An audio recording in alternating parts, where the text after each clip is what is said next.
The dust of Sweetwater Creek ran red that summer day in 1873, not from drought, but from blood. June Talbot's blood. They beat her in broad daylight while good people looked away, their cowardice dressed up as caution. 3 men, 1 woman, no mercy. Until the click of a revolver changed everything. Until a stranger with storm cloud eyes dismounted and spoke words that would reshape 2 broken lives. You'll stand with me. This is their story. Stay until the end and comment what city you're watching from. Let's see how far this tale travels. The Texas sun hung in the sky like a copper coin pressed against blue cloth, radiating heat that made the very air shimmer and dance above the rutted main street of Sweetwater Creek. It was the kind of heat that turned men mean and women weary, the kind that baked the earth until it cracked like old leather and made even the shade feel like a blessing barely deserved. June Talbot had learned to endure that heat. She'd learned to endure many things in her 23 years: poverty, loss, the wandering hands of men who thought a woman alone was a woman available. But what she faced on that August afternoon would test the very limits of human endurance. She stood outside Harker's General Store, her threadbare dress clinging to her thin frame, a small bundle of purchased goods clutched in her arms: flour, sugar, a bit of salted pork, the meager supplies that would see her through another week of scraping by in the widow's shack at the edge of town. The coins she'd used to pay for those goods had been earned honestly, painfully, through taking in washing and mending from the few families charitable enough to offer work to a woman with no family, no protection, no standing in the rigid social order of frontier Texas. She'd just stepped off the wooden boardwalk when she heard his voice. "There she is, the thieving bitch!" June's blood turned to ice water despite the heat. She knew that voice. Blake Harker, son of the store's owner, a young man whose sense of entitlement exceeded his intelligence by a considerable margin. She turned slowly, carefully, her hands tightening on her bundle. Blake stood in the doorway of his father's store, his face flushed with more than just heat, his eyes bright with malicious purpose. Behind him stood 2 of his constant companions, Virgil Kane, a ranch hand with a reputation for cruelty, and Pete Sutter, whose weak chin and weaker character made him the perfect follower for any man mean enough to lead. "I don't know what you're talking about," June said quietly, her voice steady despite the fear beginning to coil in her stomach like a rattlesnake preparing to strike. "I paid for everything in this bundle. Your father took my money not 5 minutes ago." "Liar!" Blake descended the steps with theatrical fury, his boots hammering against the wood. "You took money from the register. I saw you. My father's old and his eyes are failing, but mine work just fine." It was a lie. June knew it. Blake knew it. And she suspected, with a sinking certainty, that this had nothing to do with theft and everything to do with the night 2 weeks prior when Blake had cornered her behind the saloon, his whiskey-soaked breath hot against her face as he tried to kiss her, to paw at her dress, to take what she had no intention of giving. She'd slapped him then, hard enough to leave a mark, hard enough to wound his pride in front of the 2 friends who'd been watching. This was revenge, simple, cruel, and wrapped in the respectable clothing of civic duty. "I took nothing," June said, lifting her chin even as her heart hammered against her ribs. "You're angry because I won't—" "Shut your lying mouth!" Blake closed the distance between them in 3 quick strides, and before June could react, he'd grabbed the bundle from her arms and hurled it into the street. Flour exploded in a white cloud. The precious pork landed in a puddle of standing water. Sugar scattered across the dust like dirty snow. June stared at her ruined supplies. A week's food, a week's hard-earned money, gone in an instant. Something inside her snapped. "You bastard!" she breathed, and then louder. "You cowardly, lying bastard!" Blake's hand cracked across her face with enough force to snap her head sideways. The blow sent her stumbling, and she might have fallen if she hadn't caught herself against a hitching post. Her cheek blazed with pain. The metallic taste of blood filled her mouth. "I'll teach you respect," Blake snarled, advancing on her. "I'll teach you what happens to women who think they're too good for a Harker." June tried to run. She made it perhaps 3 steps before Virgil Kane caught her arm, his fingers digging into her flesh hard enough to bruise. He yanked her backward, and she collided with Pete Sutter, who shoved her forward again, directly into Blake's fist. This blow caught her in the stomach, driving the air from her lungs in a painful whoosh. June doubled over, gasping, her vision sparking with black dots. Through the roaring in her ears, she heard laughter. Male laughter, cruel and delighted. "Not so high and mighty now, are you?" Blake's voice seemed to come from very far away. "Not so quick with that sharp tongue?" A boot caught her in the ribs, she couldn't tell whose, and June went down hard, her palms scraping against the rough dirt of the street. She tried to curl into herself, to protect her vital organs the way a wounded animal might, but there were too many of them, and they were too strong. Another kick, this one to her back. Pain exploded along her spine. June cried out, the sound torn from her throat before she could stop it, and that cry seemed to excite them further. "Should have been nicer to Blake," Virgil said, his voice thick with satisfaction as his boot connected with her shoulder. "Should have shown some gratitude when a good man like him took an interest." June's face was pressed against the dirt now, red dust filling her nose and mouth. She could taste it, could feel it grinding between her teeth. Above her, the three men circled like wolves around a downed deer, taking turns delivering blows that felt like they were breaking her apart from the inside. Through the haze of pain, June became aware of something almost worse than the beating itself. Silence. The awful, condemning silence of the other people on the street. She could see them, could see their boots and the hems of their skirts as they stood on the boardwalks, watching. Mrs. Henderson from the dress shop. Tom Miller, who ran the stable. Even Deputy Rollins, whose job it was to protect people like her. No one moved, no one spoke, no one helped. This was the way of things in Sweetwater Creek. Blake Harker was the son of one of the town's most prosperous merchants. Virgil and Pete worked for the McGraw Ranch, which owned half the land in the county. They had standing, connections, power. June Talbot was nobody. A widow woman with no family, no money, no friends willing to risk themselves on her behalf. In the harsh arithmetic of frontier justice, she counted for nothing at all. "That's enough now, boys." This was a new voice, Sheriff Dugan, his tone weary rather than authoritative. "You've made your point. Let her be." "She's a thief," Blake panted, his face flushed with exertion. "She needs to learn." "She's learned," the sheriff said. "Any more and you'll have to answer for it. Even a woman like that don't deserve to be beat to death in the street." A woman like that. The words cut deeper than any boot or fist. June squeezed her eyes shut, willing herself to disappear, to die, to simply cease existing in this moment of absolute humiliation and pain. Blake spat in the dirt inches from her face. "All right then. Reckon she knows her place now." Their footsteps retreated. The crowd began to disperse. Their entertainment concluded, eager to return to the mundane business of their mundane lives.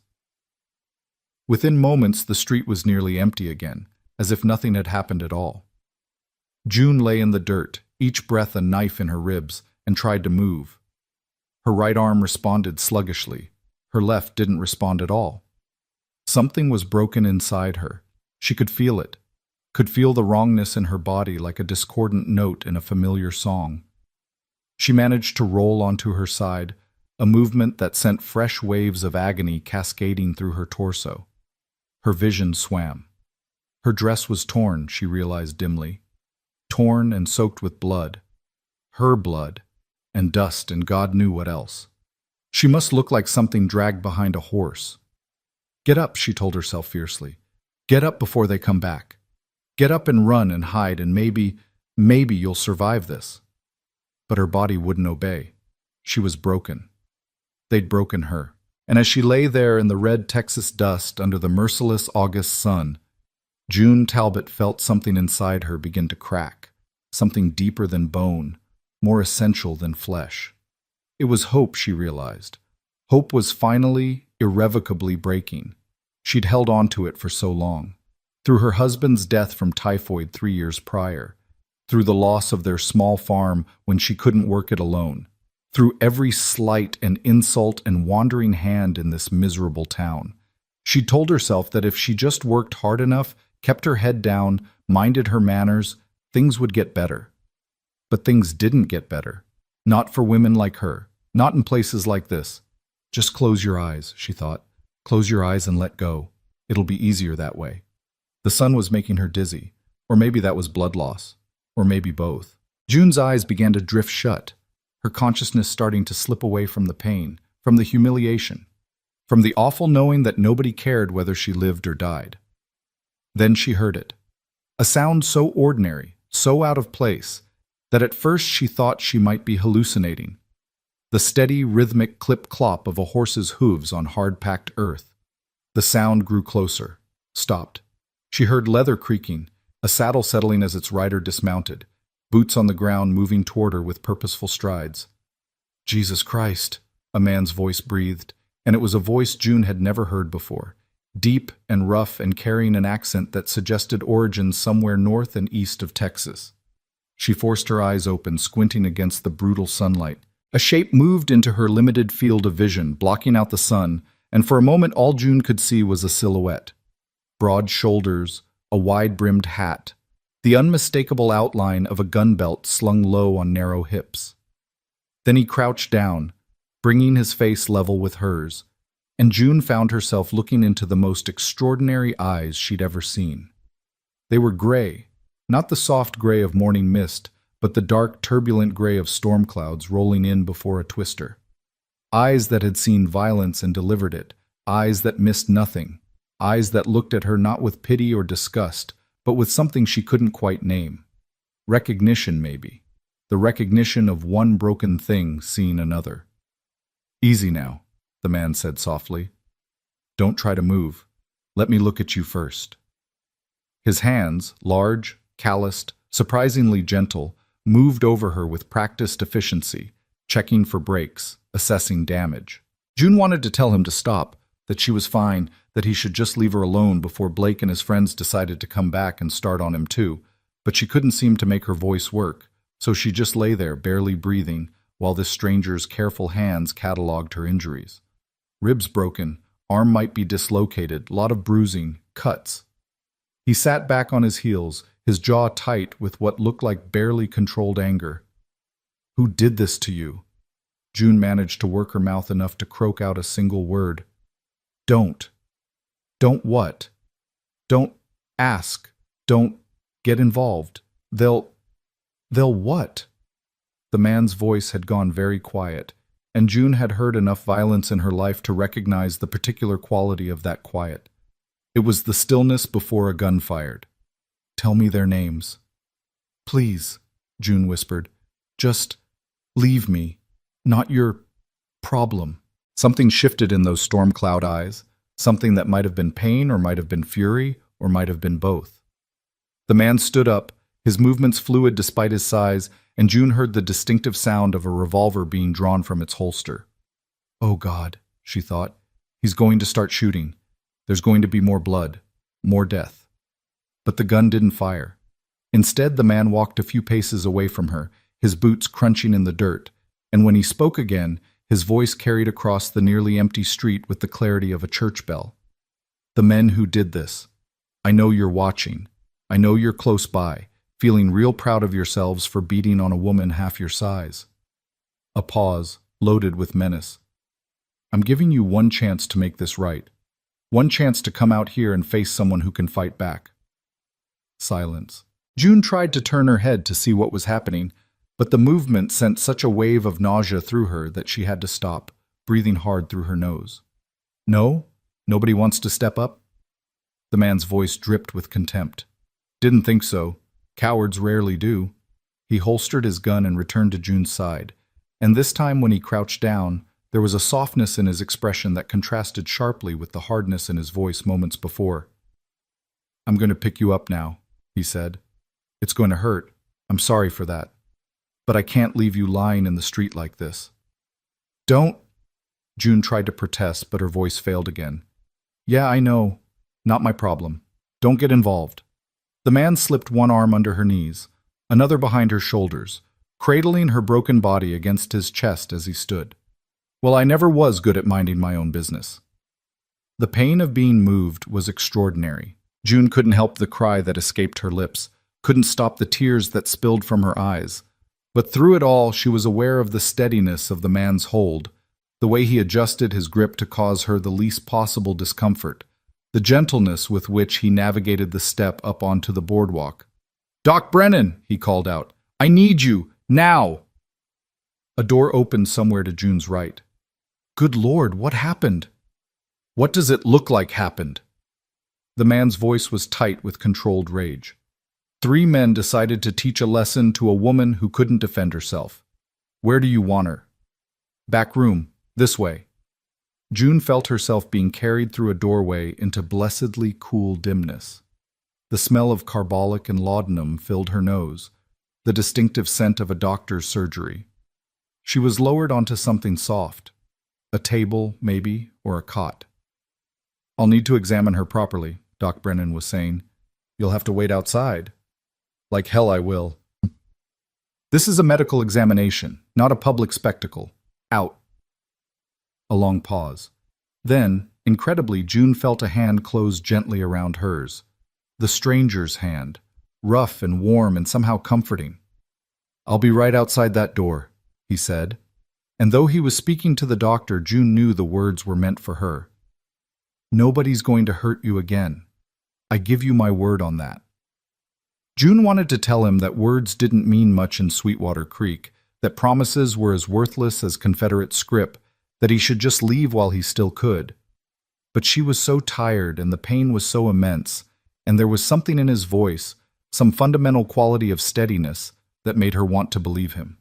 So instead of protesting, she squeezed his hand with what little strength she had left. The pressure was returned, firm and reassuring. Then the hand withdrew, and June heard boots moving away, a door opening and closing. "All right, miss," Doc Brennan said, his voice kind but clinical. "Let's see what we're dealing with here." "Get." Outside the doctor's office, Gage Walker stood with his back against the wall and his hand resting on the butt of his Colt, watching the street with eyes that missed nothing. He'd ridden into Sweetwater Creek not 20 minutes ago, looking for nothing more than a hot meal and a bed that didn't move under him like his horse did. Instead, he'd found a woman being beaten in the street while good people looked the other way. He'd seen a lot of ugly things in his 31 years. He'd fought Comanche raiders on the Llano Estacado. He'd hunted outlaws through the brush country for the Texas Rangers. He'd stood over dead men he'd killed and felt nothing but relief that it was them instead of him. But there was something about seeing that woman curled in the dirt, something about the way nobody moved to help her, that had lit a fire in his chest he'd thought long extinguished. Maybe it was because she reminded him of someone. Maybe it was just the principle of the thing. Or maybe, and Gage suspected this was the real truth, maybe he was just tired of watching people suffer while other people profited from it. He'd been a Texas Ranger for 8 years before everything went to hell. He'd believed in the law then, believed in justice and order and the idea that good men could make a difference if they just tried hard enough. Then Calvin Briggs had taught him differently, had shown him in the most brutal way possible that sometimes the law wasn't enough, that sometimes evil won, that sometimes good men died while bad men prospered. Gage's hand tightened on his gun as the memory tried to surface. Emma's face, the children's voices, the smell of smoke and blood and burning wood. He forced it down, shoved it back into the locked box in his mind where he kept all the things he couldn't afford to think about and still function. The door opened behind him. Doc Brennan stepped out, wiping his hands on a rag that was stained with blood. "Well?" Gage asked. Gage. 3 broken ribs, 1 cracked. Dislocated left shoulder. I got it back in, but she'll need to keep it immobilized. Severe bruising over most of her torso and back. Cuts and abrasions. Possible concussion." The doctor's mouth was tight. "She's lucky they didn't kill her." "Luck had nothing to do with it," Gage said flatly. "They stopped because someone told them to. Sheriff, probably. Didn't want the inconvenience of an actual corpse." Doc Brennan sighed, suddenly looking every one of his 60-odd years. "You're not wrong. Blake Harker and his friends, they've been getting away with things for a while now. Smaller things than this, but, well, Blake's father is wealthy and the boys work for wealthy men. That counts for a lot around here." "It shouldn't." "No, but it does." The doctor met Gage's eyes. "You planning to do something stupid about this?" "Depends on your definition of stupid." "Mr. Walker. Gage Walker." "Mr. Walker, I appreciate what you did, getting her off the street, bringing her here, But if you're thinking about going after Blake and his friends, I'd advise against it. They've got protection. You don't. I don't need protection, Gage said softly. I need about 30 seconds in clear line of sight. That kind of thinking will get you hanged, or shot, probably both. Gage turned to look fully at the doctor, and something in his expression must have communicated itself clearly, because Brennan actually took a step back. I've been shot before, Gage said. Hasn't taken yet. And as for hanging, he shrugged. They'd have to catch me first. Before the doctor could respond, the door opened again, and a woman stuck her head out. Brennan's wife, Gage guessed from the proprietary way she looked at the doctor. She's asking for you, Mrs. Brennan said, looking at Gage. The girl. She wants to talk to you. Gage pushed off the wall and moved toward the door, but Doc Brennan caught his arm. Don't make promises you can't keep, the old man said quietly. That girl's been disappointed enough for one lifetime. Then I won't make promises, Gage replied. I'll just tell her the truth. He stepped into the back room, letting his eyes adjust to the dimmer light. The woman, the girl really, though God knew she'd probably aged 10 years in the last hour, lay on a cot against the far wall, her torso wrapped in bandages, her left arm in a sling, her face a mask of purple and yellow bruises.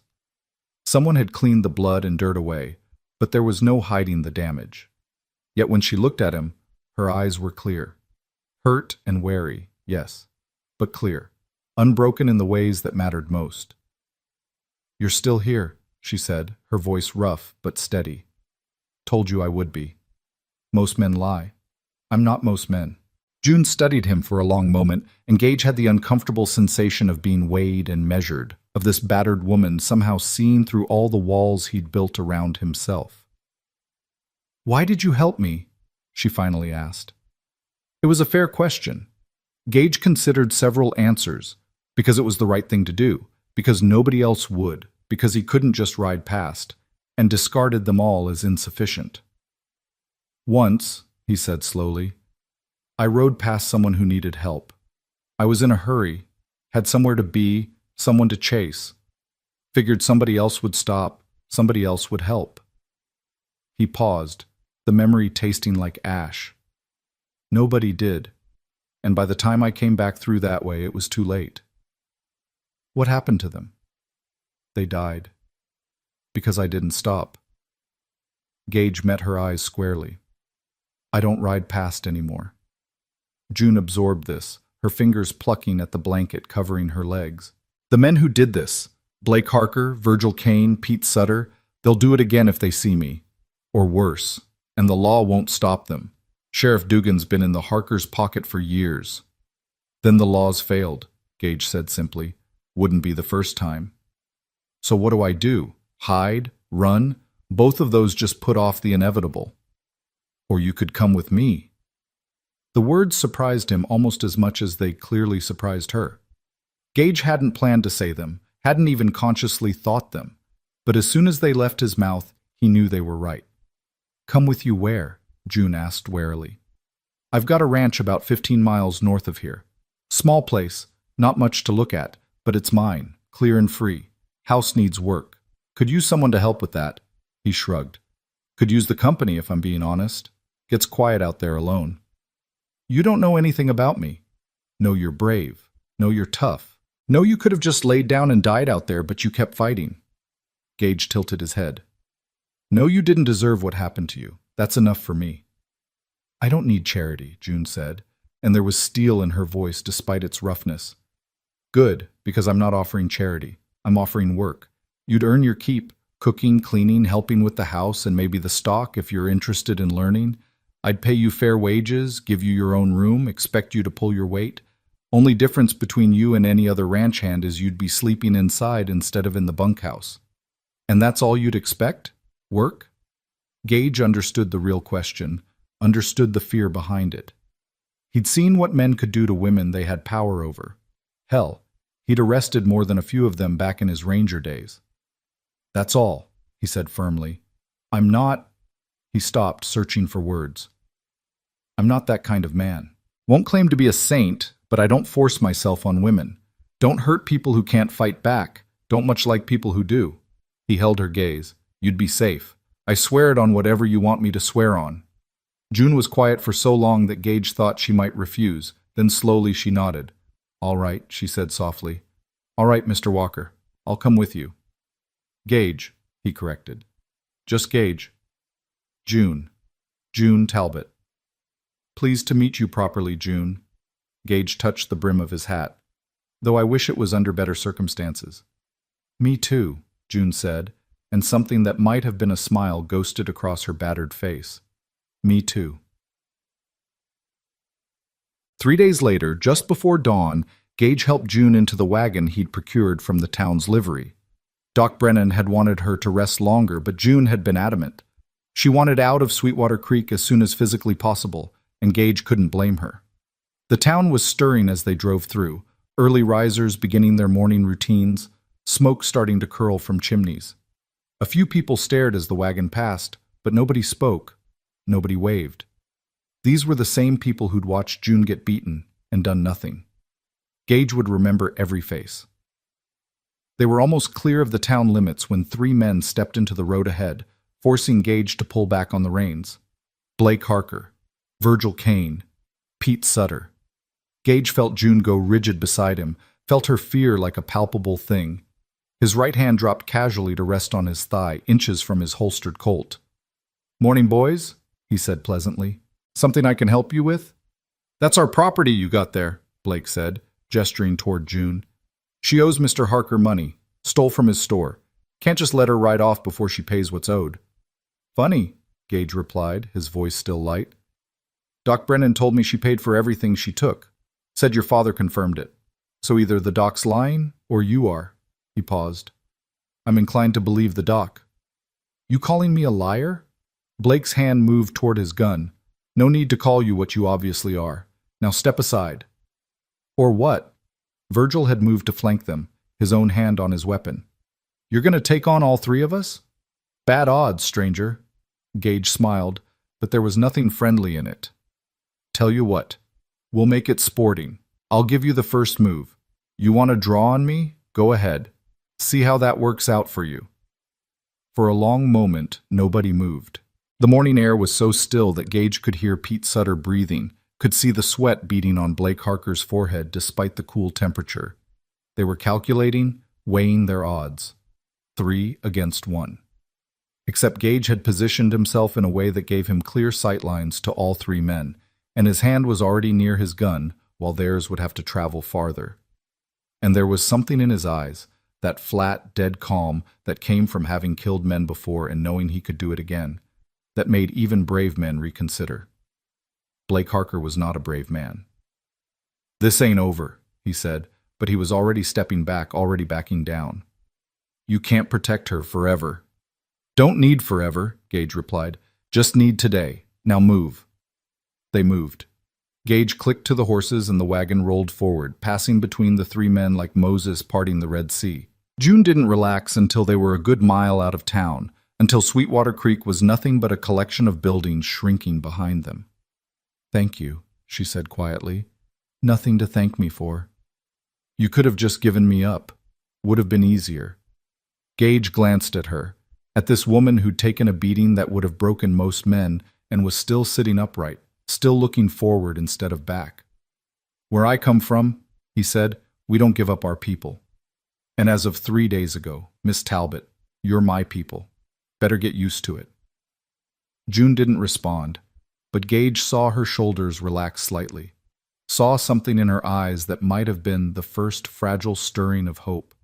They rode on as the sun climbed higher, the wagon wheels turning, the horses steady, 2 broken people heading toward something that might, if they were lucky, if they were careful, if they were brave enough, be a second chance. Behind them, Sweetwater Creek faded into the distance. Ahead, the future waited, uncertain and dangerous and possible. And for the first time in longer than she could remember, June Talbot thought she might actually live to see it. The ranch appeared on the horizon just as the sun reached its zenith, shimmering in the heat like something out of a fever dream. June had dozed fitfully during the journey, her body demanding rest despite her mind's refusal to fully surrender consciousness. Each jolt of the wagon sent fresh pain through her broken ribs, each breath a reminder of what Blake Harker and his friends had done to her. But she didn't complain. Complaining wouldn't change anything, and besides, she'd learned long ago that nobody really wanted to hear about a woman's pain. "Almost there," Gage said, his voice cutting through her half-sleeping state. "Not much to look at, but it's home." June forced her eyes open and looked where he was pointing. The ranch sat in a small valley between two gentle rises of land, protected from the worst of the wind, but still open enough to catch whatever breeze might offer relief from the relentless Texas heat. The house itself was modest, a single-story structure of rough-hewn logs and plank siding with a covered porch that wrapped around two sides. The roof looked sound, at least from this distance, though the whole place had an air of neglect about it, as if its owner had been going through the motions of living without really inhabiting the space. Behind the house stood a barn that had seen better days, its red paint faded to a rusty brown, and beyond that, a series of corrals and outbuildings in various states of repair. She could see horses in one of the corrals, 3 of them, sturdy-looking animals that raised their heads to watch as the wagon approached. "It needs work," Gage continued, and June detected something almost apologetic in his tone. "Place kind of got away from me these past couple years. But the bones are good. Built it myself, mostly. Foundation's solid, walls are tight, roof doesn't leak much."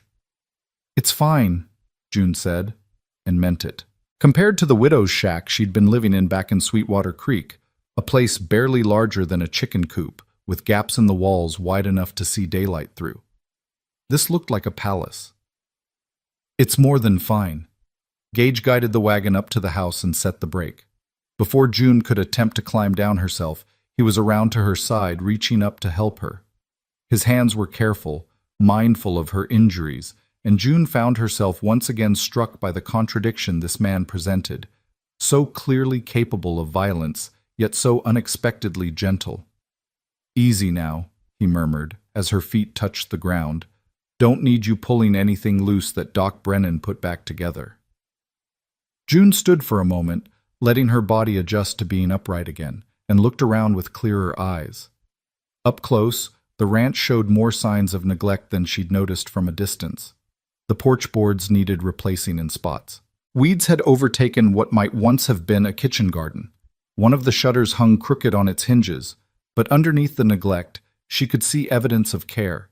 The careful joinery of the porch posts, the neat stone foundation, the way the whole structure had been positioned to catch the morning sun while staying shaded in the afternoon. "You said you built this yourself?" she asked. "Most of it. Had help with the heavy timber work, but yeah, the rest was me." Gage moved past her to unlock the front door. "Built it about 5 years back when I thought—" He stopped abruptly, and June saw his jaw tighten. "Well, when things were different." He pushed the door open and stepped inside, and after a moment's hesitation, June followed. The interior was dim and cool after the brightness outside, and it took her eyes a moment to adjust. When they did, she found herself standing in a main room that served as both kitchen and living area. A large stone fireplace dominated one wall, with a cast-iron stove set into it for cooking. A rough-hewn table with 4 chairs occupied the center of the space. Against another wall stood a dresser and what looked like a rocking chair, though it was covered with a sheet. Everything was covered with a fine layer of dust, and the air had that stale quality of a place that hadn't been properly lived in for a long time. "Like I said," Gage muttered, surveying the space with what looked like embarrassment, "needs work." "It just needs cleaning," June replied, running a finger along the table and examining the dust that came away. "And maybe airing out. Nothing that can't be fixed with elbow grease and time." "Your room's through here." Gage crossed to a door on the right side of the main room and pushed it open. "Used to be. Well, it's yours now. Has a real bed, not just a cot. Window faces east, so you'll get morning light. There's hooks on the wall for hanging clothes and a trunk for storage." June moved to the doorway and peered inside. The room was small but adequate, with a single window covered by faded curtains, a narrow bed with a bare mattress, and the promised hooks and trunk. Like the main room, everything was covered in dust, but the bones were good. She could make this work.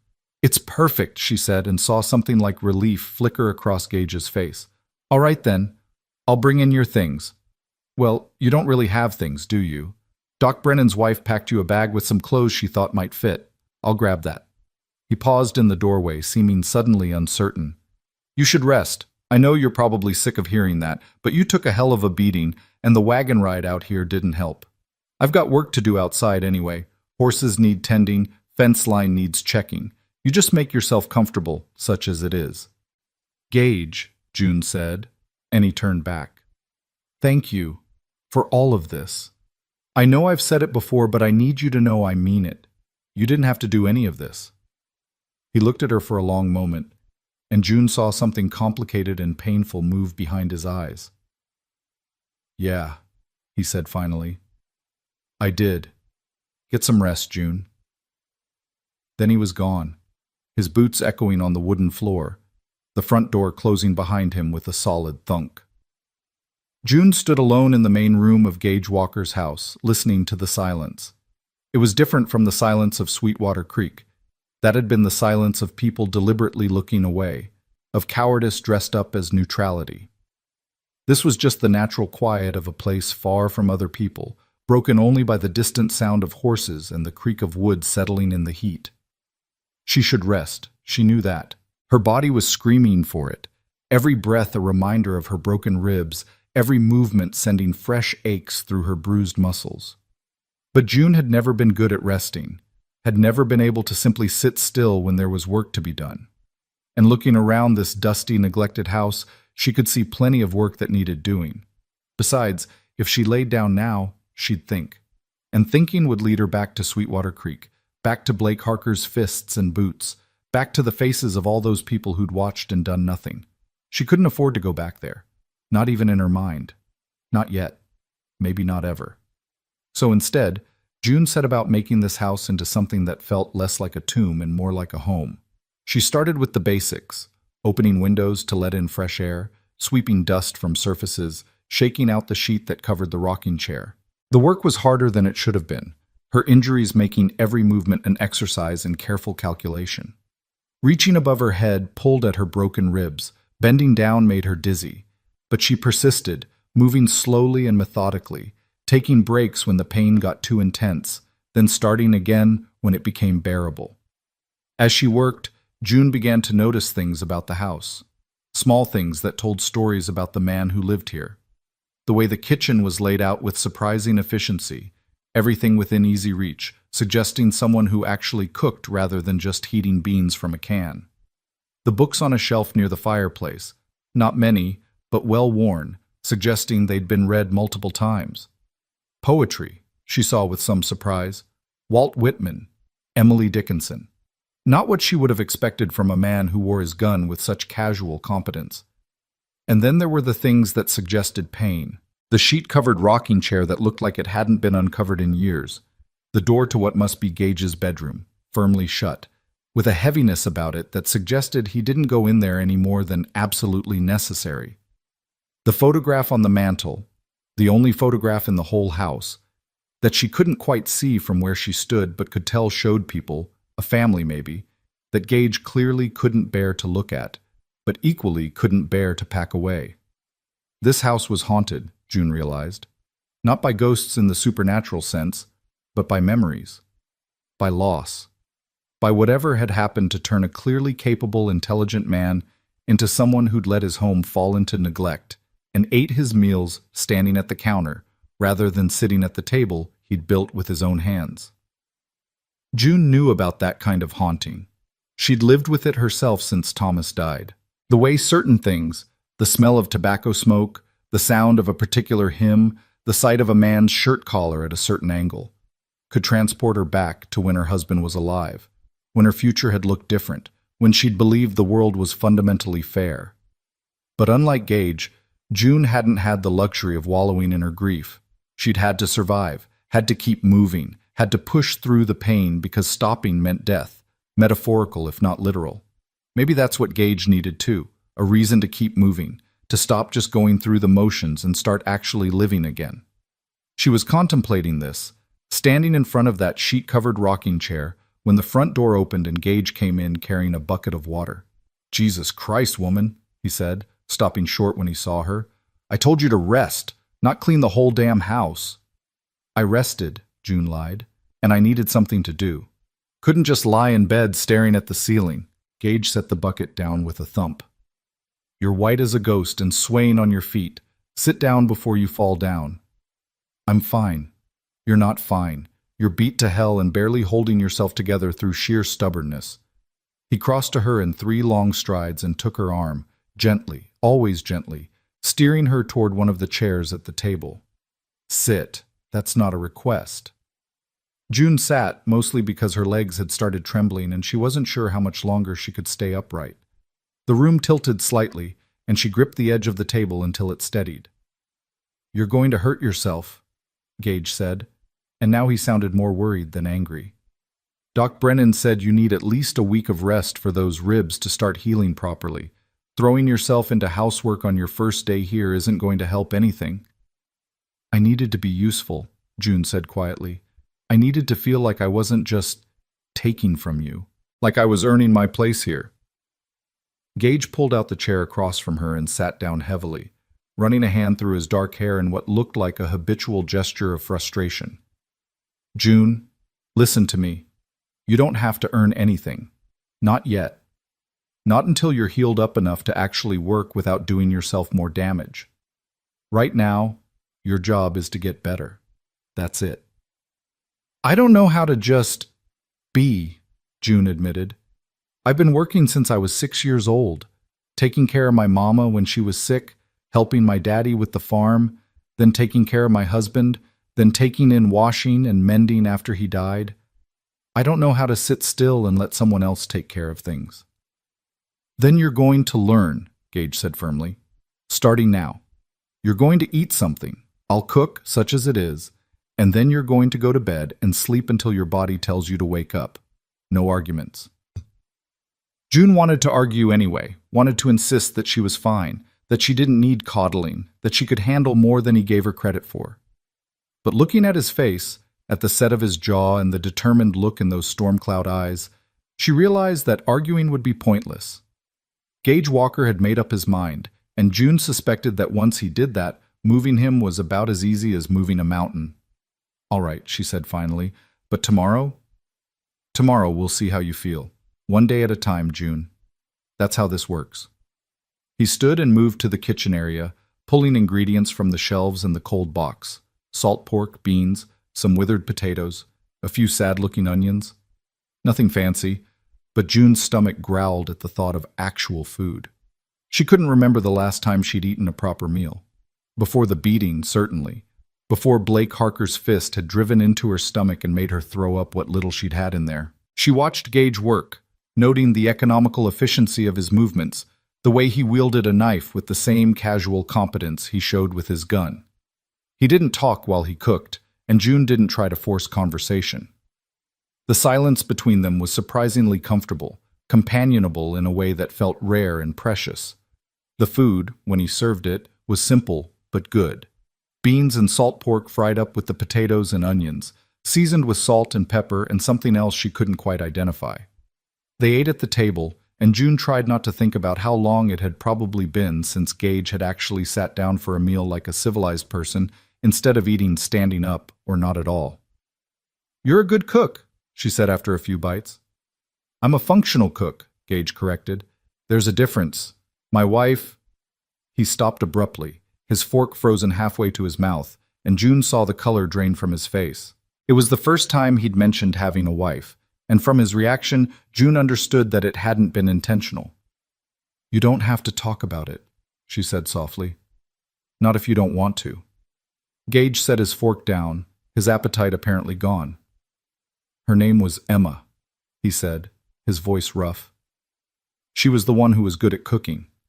Made things taste like they actually mattered, you know? Like meals were occasions, not just fuel. He stared at his plate. I haven't sat at this table since... It's been 3 years. I haven't been able to.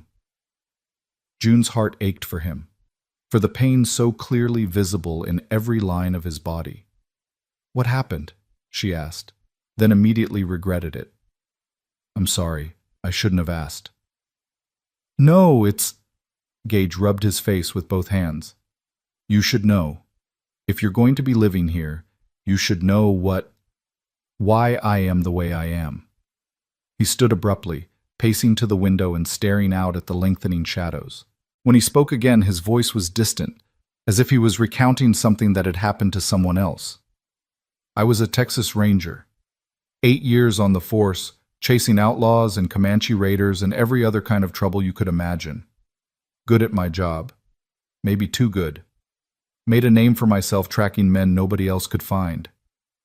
And that's how I met Emma. Her brother was a ranger too. Got himself shot up pretty bad going after a gang of cattle rustlers. I rode with him to the hospital in Austin, and there she was, his sister, taking care of him. A ghost of a smile crossed Gage's face. Prettiest woman I'd ever seen. Smart too, and funny, and completely unimpressed by my reputation. We got married 6 months later. Built this house the year after that. Had 2 kids, a boy and a girl, Samuel and Mary. Thought I had everything figured out. His hands gripped the windowsill, knuckles going white. Then I got assigned to hunt Calvin Briggs. You heard of him? June shook her head. He is, one of the worst men I've ever had the misfortune to cross paths with. Killer, rapist, arsonist. Left a trail of bodies from the Rio Grande to the Oklahoma border. The Rangers wanted him bad, and they gave me the job of bringing him in. I was so damn sure of myself. So certain I'd catch him, make him pay for what he'd done. Gage turned from the window, and June saw that his eyes were wet. I chased him for months. Got close a few times, but he always slipped away. And while I was off chasing ghosts, Briggs sent his men here, to my home, to my family. June's breath caught in her throat. She didn't want to hear the rest, didn't want to know the terrible thing that had broken this strong man so completely. But she couldn't bring herself to stop him either. They killed them, Gage said flatly. Emma, Samuel, Mary, burned the house, this house, with them inside it. Left a message carved into the barn door. Stop chasing or more people die. By the time I got word and rode back, there was nothing left but ashes and bodies. Oh God, June whispered. Gage, I'm so sorry. I quit the Rangers that day. Couldn't stomach the idea of working for justice when justice had failed me so completely. Rebuilt the house, had to, needed something to do with my hands, needed to, I don't know, prove that Briggs hadn't won completely. But I couldn't make it feel like home again. Every room, every corner, all I could see was them, what I'd lost, what I'd failed to protect. He moved back to the table but didn't sit, just gripped the back of his chair like it was the only thing keeping him upright. That's why I stopped when I saw you in the street. Because I couldn't. His voice cracked. I couldn't ride past someone who needed help. Not again. Not after what happened when I was too busy chasing the wrong thing to protect what mattered. June stood, ignoring the pain in her ribs, and crossed to where Gage stood. She didn't touch him, didn't think he'd welcome it, but she positioned herself where he had to look at her instead of into the past. What happened to your family wasn't your fault, she said firmly. You didn't kill them. Calvin Briggs did. His men did. You were trying to protect other people from the same man who eventually hurt your family. There's no shame in that. I should have been here, Gage said, his voice breaking. I should have protected them. You can't protect everyone from everything. Nobody can. The world's too cruel for that. June reached out tentatively and placed her hand over his where it gripped the chair. But you saved me. That has to count for something. Gage looked down at her hand on his, and something in his expression shifted. Not healing exactly, but maybe the first hint that healing might someday be possible. Yeah, he said quietly. Maybe it does. They stood like that for a long moment, two broken people finding unexpected solace in shared pain. Then Gage gently extracted his hand and cleared his throat. You should get some rest, he said, his voice rough but steadier. It's been a long day. June wanted to argue, wanted to stay and talk more, to somehow ease the terrible burden she could see him carrying. But her body had reached its limit. The combination of pain, exhaustion, and emotional intensity had left her feeling wrung out and hollow. All right, she agreed. But Gage, thank you for telling me, for trusting me with that. He nodded, not quite meeting her eyes. Good night, June. Good night. June made her way to the small bedroom Gage had given her, each step an effort. The bed looked impossibly inviting, and she sank onto it with a groan of relief. Someone, Gage, she assumed, had made it up with clean sheets while she'd been cleaning the main room. The pillowcase smelled of soap and sunshine, and the mattress, while not fancy, was infinitely more comfortable than the thin pallet she'd been sleeping on in Sweetwater Creek. She lay back carefully, arranging her battered body into the least painful position possible, and stared at the ceiling. Through the thin walls, she could hear Gage moving around in the main room, the clink of dishes being washed, the creak of floorboards, the sound of the door opening and closing as he went out to check on the horses one final time before full dark. June had thought she was too keyed up to sleep, her mind too full of everything that had happened, the beating, the rescue, the journey here, the terrible story of Gage's loss. But her body had other ideas. Within minutes, she felt herself drifting, consciousness slipping away like water through cupped hands. Her last coherent thought before sleep claimed her was that for the first time in longer than she could remember, she felt safe. The days that followed developed their own rhythm. June would wake with the sun, her body slowly adjusting to the absence of constant fear. She'd find breakfast waiting for her. Gage was always up before dawn, had usually already done half a day's work by the time she emerged from her room. They'd eat together at the table, conversations gradually becoming easier, less weighted with the terrible knowledge of shared trauma. Then Gage would head out to work the ranch while June, moving carefully within the limits of her healing body, continued the project of making the house livable. She washed curtains and hung them to dry in the sun. She scrubbed floors until the wood gleamed.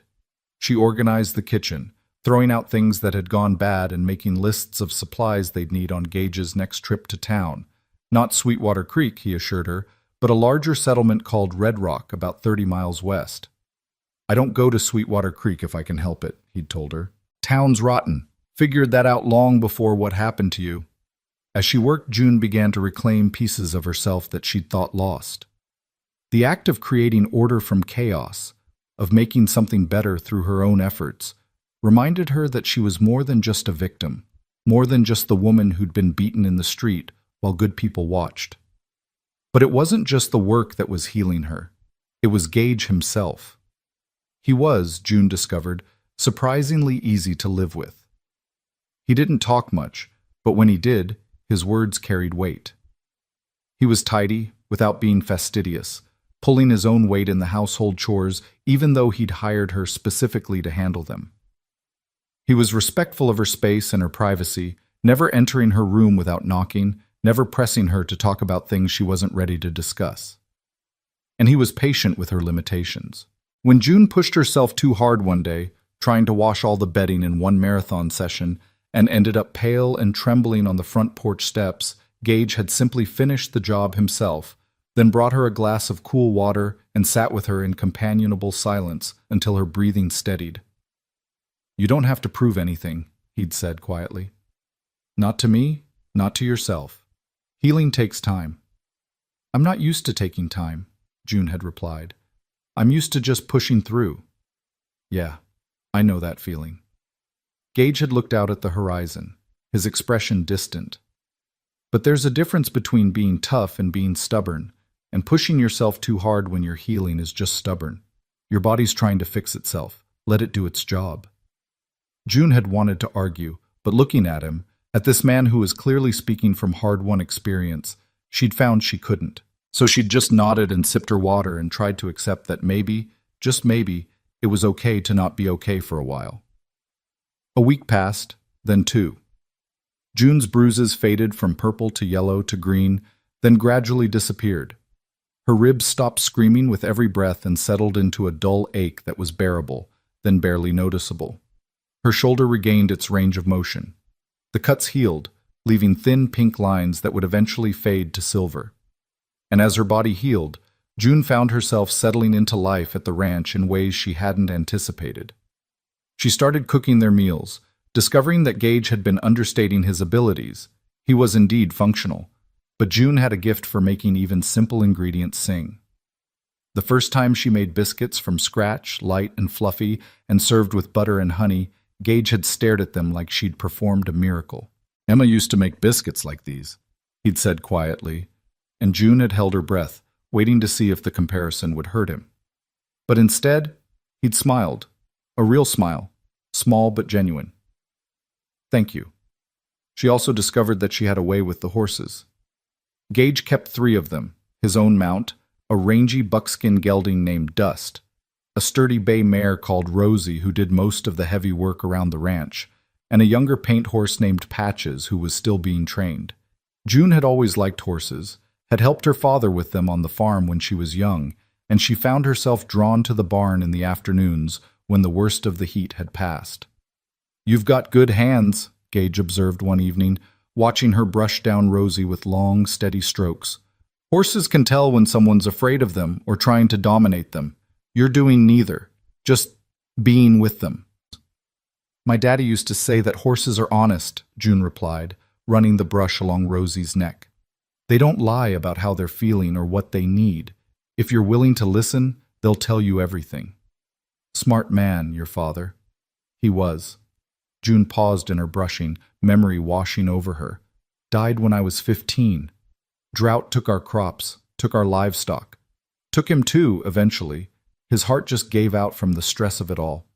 Mama followed him within the year. That's when I married Thomas. Didn't love him, not really, but I needed someone to take care of me and he needed someone to take care of his house. It worked mostly until the typhoid took him." She'd never said it out loud before, the truth about her marriage, about the transactional nature of what everyone in town had thought was a love match. But somehow, here in the quiet of the barn, with only Gage and the horses to hear, it felt safe to be honest. "Did you love him?" Gage asked. Gage. "Eventually, I mean. Did it grow into something real?" June considered the question carefully. "I cared for him. I was grateful to him. And I mourned him when he died, because he was a good man who deserved better than being sick and alone and afraid. But love?" She shook her head. "No, I don't think I ever loved him. I'm not sure I knew how." "You were young." "I was desperate," June corrected. "There's a difference." They fell into silence, but it was the comfortable kind that had become familiar between them. June returned to brushing Rosie, and Gage leaned against the stall door, watching in that still way he had, like he was cataloging every detail for future reference. "Can I ask you something?" June said after a while. "Sure." "Why haven't you hired anyone else to help with the ranch? It's a lot for one man to handle alone. The horses, the cattle, the maintenance. You could afford to bring on a hand or two." Gage was quiet for so long that June thought he might not answer. Then he sighed. "After Emma and the kids died, I couldn't stand having other people around. Couldn't stand their sympathy, their careful words, the way they'd look at me like I might break at any moment. So I sent away the hands I had and decided to manage alone. Told myself it was about privacy, about not wanting strangers on my land. But really, it was about not having to see the pity in their eyes every day." "And now?" June prompted gently. "Now, I don't know. Having you here, it's different. You don't look at me like I'm broken. You look at me like I'm just a man. That's—" He paused, searching for words. "That's good. That's what I needed without knowing I needed it." June felt warmth spread through her chest, a feeling she hadn't experienced in so long she almost didn't recognize it. It wasn't attraction exactly, though she'd be lying if she said she hadn't noticed how Gage looked when he was working, the strength in his shoulders, the capable grace of his movements. But it was something deeper than that, something more fundamental. It was recognition. The sense of being truly seen by another person, not as a victim or a burden or a transaction, but as an equal. "You don't look at me like I'm broken either," she said softly. "Even though I am." "You're not broken," Gage said firmly. "You're healing. There's a difference." June set down the brush and turned to face him fully. "We're both healing then. Maybe that's why this works. We're broken in ways that fit together." Gage held her gaze, and June saw something shift in his expression. a crack in the armor he wore, a glimpse of the man he'd been before tragedy reshaped him. "Yeah," he said quietly, "maybe that's exactly it." The moment stretched between them, charged with something June couldn't quite name. Then Rosie snorted and shook her head, breaking the spell, and they both laughed, a little awkwardly, a little relieved. "I should start dinner," June said, suddenly aware of how close they were standing, of the warmth radiating from Gage's body in the cool dimness of the barn. "I'll finish up here and be in shortly," Gage replied, stepping back to give her room to pass. June walked back to the house in the gathering dusk, her mind churning. Something was changing between them, something that went beyond simple gratitude or shared trauma. She wasn't sure what to call it yet, wasn't sure if she should encourage it or resist it. All she knew was that for the first time since Thomas died, maybe for the first time in her entire life, she felt like she was exactly where she was supposed to be. That night, June made stew from salt pork and vegetables from Gage's struggling garden, which she'd started trying to resurrect. They ate at the table that Gage was finally getting comfortable sitting at, talking about small things, the fence that needed mending, the neighbor's cattle that had wandered onto the property, June's plans for planting herbs in the kitchen garden. After dinner, as June washed dishes and Gage dried them, a routine they'd fallen into without discussion, he suddenly spoke. "I'm glad you're here, June. I know that's probably strange to say given how you ended up here, but I want you to know that this, you being here, it's making things better, making me better." June's hands stilled in the dishwater. "You're making me better too," she said honestly. "For the first time in longer than I can remember, I don't feel like I'm just surviving. I feel like I might actually be living." Gage set down the dish he'd been drying and turned to face her. "Then let's make a promise, you and me. We'll keep doing that. Keep living instead of just surviving. Keep moving forward instead of staying stuck in the past. Deal?" June dried her hands on her apron and extended one to him. "Deal." Gage took her hand, his grip warm and firm and solid, and June felt that crack in her own armor widen just a little bit more.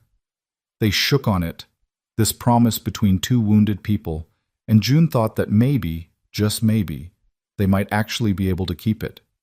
As she lay in bed that night, listening to the sounds of the ranch settling around her, June realized that the fear that had been her constant companion for so long had finally, quietly, begun to recede. She wasn't afraid anymore, not of the dark, not of the future, not of the vulnerability of letting someone matter to her. Blake Harker had tried to break her in that Sweetwater Creek street. But here, in this house built by a grieving man who'd given her a second chance, June was becoming something stronger than she'd ever been before. She was becoming herself, not someone's wife, not someone's victim, not someone defined by what had been done to her or what she'd lost. Just June. Just herself. And for the first time in her life, that felt like enough. Outside, a coyote called to the moon, its voice lonely and wild and free. June closed her eyes and let sleep take her, and her dreams, for once, were peaceful. The peace lasted exactly 3 weeks and 4 days. June knew because she'd been counting, not out of fear that it would end, but out of wonder that it had begun at all. 3 weeks and 4 days of waking without dread, of working without looking over her shoulder, of sitting on the porch with Gage in the evenings and watching the sun paint the sky in shades of orange and pink while they talked about everything and nothing. 3 weeks and 4 days of feeling almost normal, almost whole, almost safe. Then the riders came. It was late afternoon, and June was in the kitchen garden pulling weeds from around the tomato plants she'd coaxed back to life. The heat had broken slightly, autumn finally making its presence known in the cooling evenings and the subtle shift in the quality of light. She'd pushed her sleeves up past her elbows and tied her hair back with a strip of cloth, and she was humming, actually humming, as she worked. The sound of approaching hoofbeats cut through her contentment like a knife. June straightened slowly, her hand going instinctively to the small of her back where she'd taken to carrying the derringer Gage had given her 2 weeks prior. "Just in case," he'd said. "Probably won't need it, but I'd feel better knowing you had it." She'd protested that she didn't know how to shoot, and he'd spent the next 3 evenings teaching her, his hands guiding hers, his voice patient as he explained about sightlines and trigger pull and breathing steady.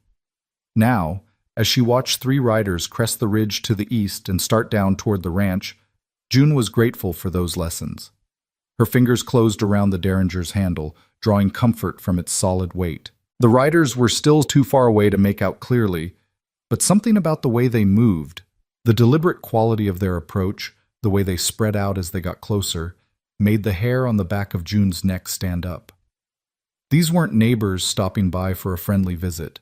These were men with purpose, and June had learned the hard way that when men rode with purpose, women like her usually suffered for it.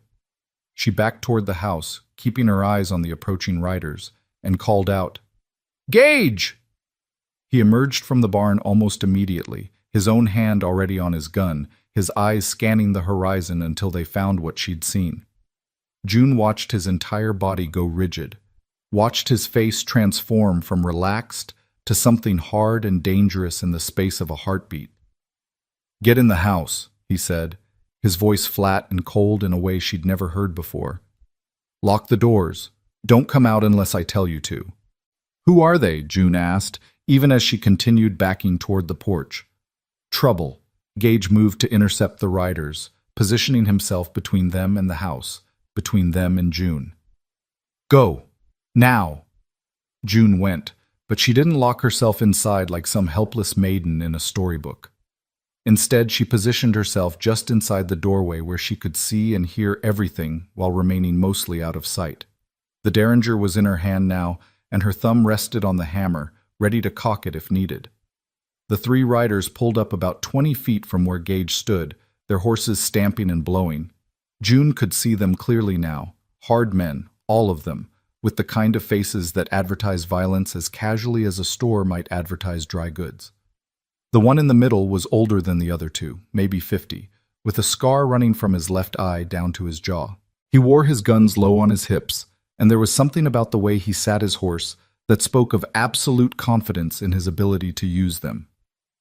"Gage Walker," the scarred man said, and his voice was surprisingly cultured, almost pleasant.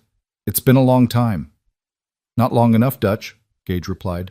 "What do you want?" "Now, is that any way to greet an old acquaintance? We've ridden a long way. Least you could do is offer us some water for our horses." "My well's over there." Gage jerked his head toward the trough by the barn, without taking his eyes off the riders. "Help yourselves, then ride out." Dutch, if that was really his name, smiled, and it was the most unsettling thing June had ever seen. "Can't do that, I'm afraid. We've got business with you." "I'm out of the business. Have been for 3 years. See, that's the thing about our line of work. You're never really out. Not when you know what you know. Not when you've seen what you've seen." Dutch leaned forward slightly in his saddle. "Calvin wants to talk to you." The name hit Gage like a physical blow. June saw him flinch, saw his hand tighten on his gun, saw 3 years of carefully maintained control threaten to shatter. "Calvin Briggs can go to hell," Gage said, his voice shaking with barely suppressed rage. "And you can tell him I said so." "Now, Gage, let's be reasonable." "Reasonable?" Gage's laugh was harsh and ugly. "He murdered my family. He burned them alive. And you want me to be reasonable?" Dutch shrugged. "That was business. Nothing personal. You were getting too close, making too much noise. Calvin had to send a message." "A message." Gage took a step forward, and June saw the two younger riders tense, their hands moving toward their weapons. "He killed my wife. He killed my children. That's the message he sent. And the message was received. You stopped chasing him. You quit the Rangers. You disappeared." Dutch's smile widened. "Which is exactly what Calvin wanted. But now he's got a new problem, and he thinks you might be able to help him with it." "I wouldn't help Calvin Briggs find water in a rainstorm. Not even if he made it worth your while? Not even if he promised to leave you alone for good? Let you live out your days in peace on this little ranch of yours?" Dutch's eyes flicked toward the house, and June knew with sick certainty that he'd seen her. "You got yourself a woman now, I hear. Pretty little thing from Sweetwater Creek. Sure would be a shame if something happened to her." The change in Gage was instantaneous. One moment he was standing still, the next his gun was in his hand, the barrel pointed directly at Dutch's chest. The two younger riders went for their own weapons, but Gage's voice stopped them cold. "Touch her. and I'll kill all three of you before your bodies hit the ground. That's not a threat. That's a promise. Dutch raised his hand slowly, carefully, his expression never changing. Easy now, Gage. Nobody's threatening anybody. I'm just saying, Calvin remembers what happened last time. Remembers how you lost everything because you wouldn't stop chasing him. Seems to me you'd want to avoid a repeat of that particular tragedy. Get off my land, Gage said, and his voice had gone quiet again, which somehow made it more terrifying. Right now. And you tell Calvin that if he or any of his men come within 10 miles of this place, I'll finish what I started 3 years ago. I'll hunt him down, and I'll make him pay for every breath he's taken since Emma died. Big words from a man who couldn't protect his own family. June didn't see Gage move. 1 second he was standing 10 feet from Dutch's horse. The next he'd crossed the distance and dragged the man from his saddle, his gun pressed against Dutch's temple, his free hand fisted in the man's shirt. Say that again, Gage whispered. I dare you. The two younger riders had their guns out now, pointed at Gage, but nobody was moving, nobody was breathing. June's own gun was up and aimed, though she wasn't sure at which target, wasn't sure she could even hit anything from this distance. But she'd try. God help her, if those men shot Gage, she'd try. All right, Dutch said, his cultivated calm finally cracking. Point made. Let me up and we'll go. Gage held him for a moment longer, and June could see the war being fought behind his eyes. The desire to pull the trigger, to end this man's life and send a message back to Calvin Briggs written in blood.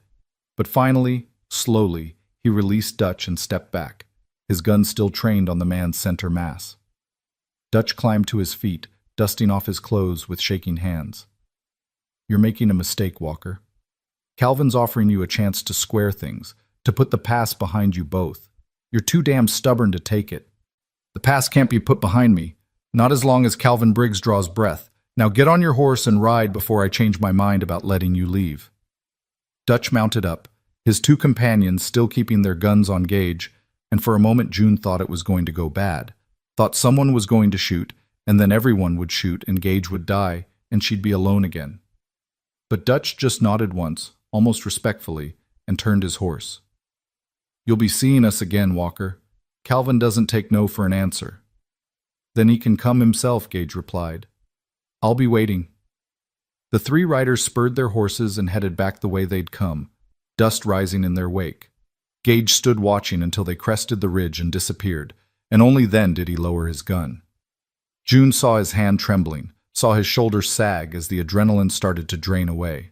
She was out of the house and at his side before she'd consciously decided to move, her hand finding his arm, her touch grounding him back in the present. Gage, she said softly, come inside. He looked at her, and the anguish in his eyes was so raw, so exposed, that June felt her heart break for him all over again. They found me, he said, his voice hollow. I thought I was far enough away, thought I'd buried myself deep enough that they'd never find me, but they did. Who are they? Who's Calvin Briggs really, beyond what you already told me? Gage holstered his gun and ran both hands through his hair, the gesture one of profound exhaustion. Come inside. I'll tell you everything. You deserve to know what you've gotten yourself into by being here. They went into the house, and June guided Gage to the table, poured him a glass of whiskey from the bottle he kept in the cupboard but never touched, and sat down across from him. He stared at the whiskey for a long moment before taking a drink, and when he spoke, his voice was distant, detached. Calvin Briggs started out small, robberies, hold-ups, the usual outlaw business. But he was smart, smarter than most men in his line of work. Instead of just stealing and spending, he started building an organization. Recruited men who were good with guns, men who didn't mind getting their hands dirty. Started running protection rackets, taking cuts from other outlaws' operations, eliminating anyone who wouldn't pay or wouldn't cooperate. June listened, her hands wrapped around her own glass of water, her eyes never leaving Gage's face. By the time the Rangers got interested, Calvin controlled half the criminal activity between San Antonio and El Paso. We couldn't touch him. Every time we got close, witnesses would disappear or change their stories. Evidence would vanish. Lawmen who asked too many questions would end up dead in alleys. He had people everywhere, bought and paid for. But you kept after him, June said. I kept after him, became obsessed with it, if I'm being honest. Emma used to beg me to let it go, to let someone else handle it, but I couldn't. I'd seen what Calvin did to people. The families he destroyed, the lives he ruined. I wanted to be the one to bring him down. Gage took another drink, and June saw his hand shake as he set the glass down. I got close, too. Closer than anyone had gotten before. Found out about a meeting he was supposed to attend, set up an ambush. But someone tipped him off. Someone in the Rangers, we never found out who. Calvin didn't show, but he sent a message. He sent his men here. To your family, June whispered. I was 2 days right away when it happened. 2 days. If I'd been here, if I'd just been here. You would have died with them, June interrupted firmly. That's all that would have changed. You said it yourself. Calvin sent multiple men. You're good with a gun, but you're not invincible. They would have killed you too. Maybe that would have been better. Don't say that. June reached across the table and grabbed his hand, squeezing hard. Don't you dare say that. Emma wouldn't have wanted you to die with her. Your children wouldn't have wanted that. They'd want you to live, to remember them, to what? Gage's voice cracked. To avenge them? Because I couldn't even do that. I quit the Rangers and I came back here and I rebuilt this house, and I've spent 3 years doing nothing but existing. Not living, just existing. While Calvin Briggs continues to hurt people, continues to destroy lives. June was quiet for a moment, thinking about Blake Harker and his friends, about Sheriff Dugan who'd stood by and done nothing, about all the people in Sweetwater Creek who'd watched her get beaten and turned away. She understood the desire for justice, for vengeance, for making the people who hurt you understand what they'd done. What did they want? She asked. Dutch and those other men, what does Calvin want from you? I don't know. Dutch said Calvin wanted to talk, wanted my help with something. But Calvin doesn't ask for help unless he's desperate, and I can't imagine what would make him desperate enough to reach out to me. It's a trap, June said with certainty. It has to be. He wants to finish what he started, wants to make sure you're not going to come after him again. Probably. Gage stood and moved to the window, staring out at the darkening landscape. Or maybe he really does need something. Calvin's smart, but he's also pragmatic. If he thinks I can help him with something, if he thinks I'm more useful alive than dead, he'll use that. Might even be telling the truth about leaving me alone afterward, in his own twisted way. You're not seriously considering helping him, June said, appalled. Not after what he did. No, God, no, but I need to know what he wants, need to understand what's happening. Because one thing I learned from chasing Calvin, he doesn't make moves without a reason. If he sent men here, if he's willing to risk contact with me, something big is happening. June stood and crossed to where Gage stood, positioning herself so she could see his face. What are you going to do? I don't know yet, but I know one thing. I won't let what happened to Emma and the kids happen to you. I won't lose someone else because I wasn't careful enough, wasn't smart enough, wasn't prepared enough. Gage, no, listen to me. He turned to face her fully, his hands coming up to grip her shoulders gently but firmly. You need to leave, tomorrow. I'll give you money, enough to start over somewhere far from here, somewhere Calvin and his men will never find you. You can go to California, Oregon, hell, even back east if you want, but you can't stay here, it's not safe. I'm not leaving, June said flatly. June, I'm not leaving, she repeated, more forcefully this time. I've run before, Gage. I've hidden and hoped and prayed that if I just kept my head down, everything would be fine. And you know what? It doesn't work. Bad men find you anyway. Bad things happen anyway. The only difference is you're alone when they do. I'm trying to protect you. I know, and I'm grateful. But I'm not some fragile thing that needs to be locked away in a tower. I'm a grown woman who survived things you can't imagine, and I'm telling you right now, I'm staying. We face this together or not at all. Gage stared at her, and June watched emotions chase each other across his face. Frustration, fear, resignation, and something else, something that made her breath catch in her throat. You're the most stubborn woman I've ever met. We prepare. We make sure that if Calvin's men come back, and they will come back, we're ready for them. What do you need me to do? Can you shoot anything besides that Derringer? I can learn. Then tomorrow we start training. Really training, not just the basics. I'll teach you to use a rifle, how to reload under pressure, where to position yourself for the best defensive advantage. And we fortify the house. Barricades for the windows, extra ammunition stored in multiple locations, an escape route if things go bad. June nodded, feeling the weight of what they were discussing settle over her like a heavy coat. This was real. This was dangerous. People might die, probably would die, before this was over. But she'd meant what she said. She wasn't running. Not from this, not from Gage, not from whatever storm was coming. She'd spent her whole life being buffeted by forces beyond her control, being acted upon rather than acting. If Calvin Briggs's men came back, if violence found its way to this ranch again, at least this time she'd be ready. At least this time she wouldn't go down without a fight. That night, June lay in her bed staring at the ceiling, listening to the sounds of the house settling around her. She could hear Gage moving around in the main room, the creak of floorboards, the scrape of furniture being moved. He was already starting the preparations, already thinking through scenarios and angles and defensive positions. June should have been terrified. A month ago, the thought of armed men coming to kill her would have sent her into a panic. But lying there in the darkness, all she felt was a strange, cold clarity. She'd been beaten. She'd been broken. She'd been left for dead in the street while good people watched.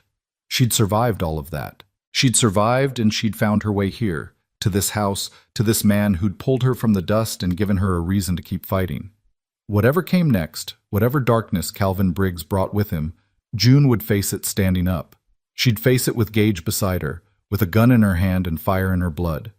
She'd face it the way Emma Walker probably would have faced it, protecting what was hers, defending the home she'd built, refusing to yield to the violence of evil men. June closed her eyes and let sleep take her, and if her dreams were troubled by visions of fire and blood and men on horseback, well, that was just preparation for what was to come. The next morning dawned cold and clear, with frost on the ground and their breath visible in the early morning air.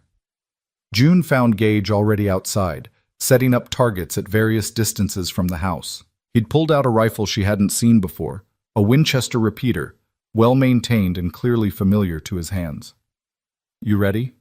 he asked as she approached, the derringer tucked into her waistband and a shawl wrapped around her shoulders against the chill. "Ready," June confirmed.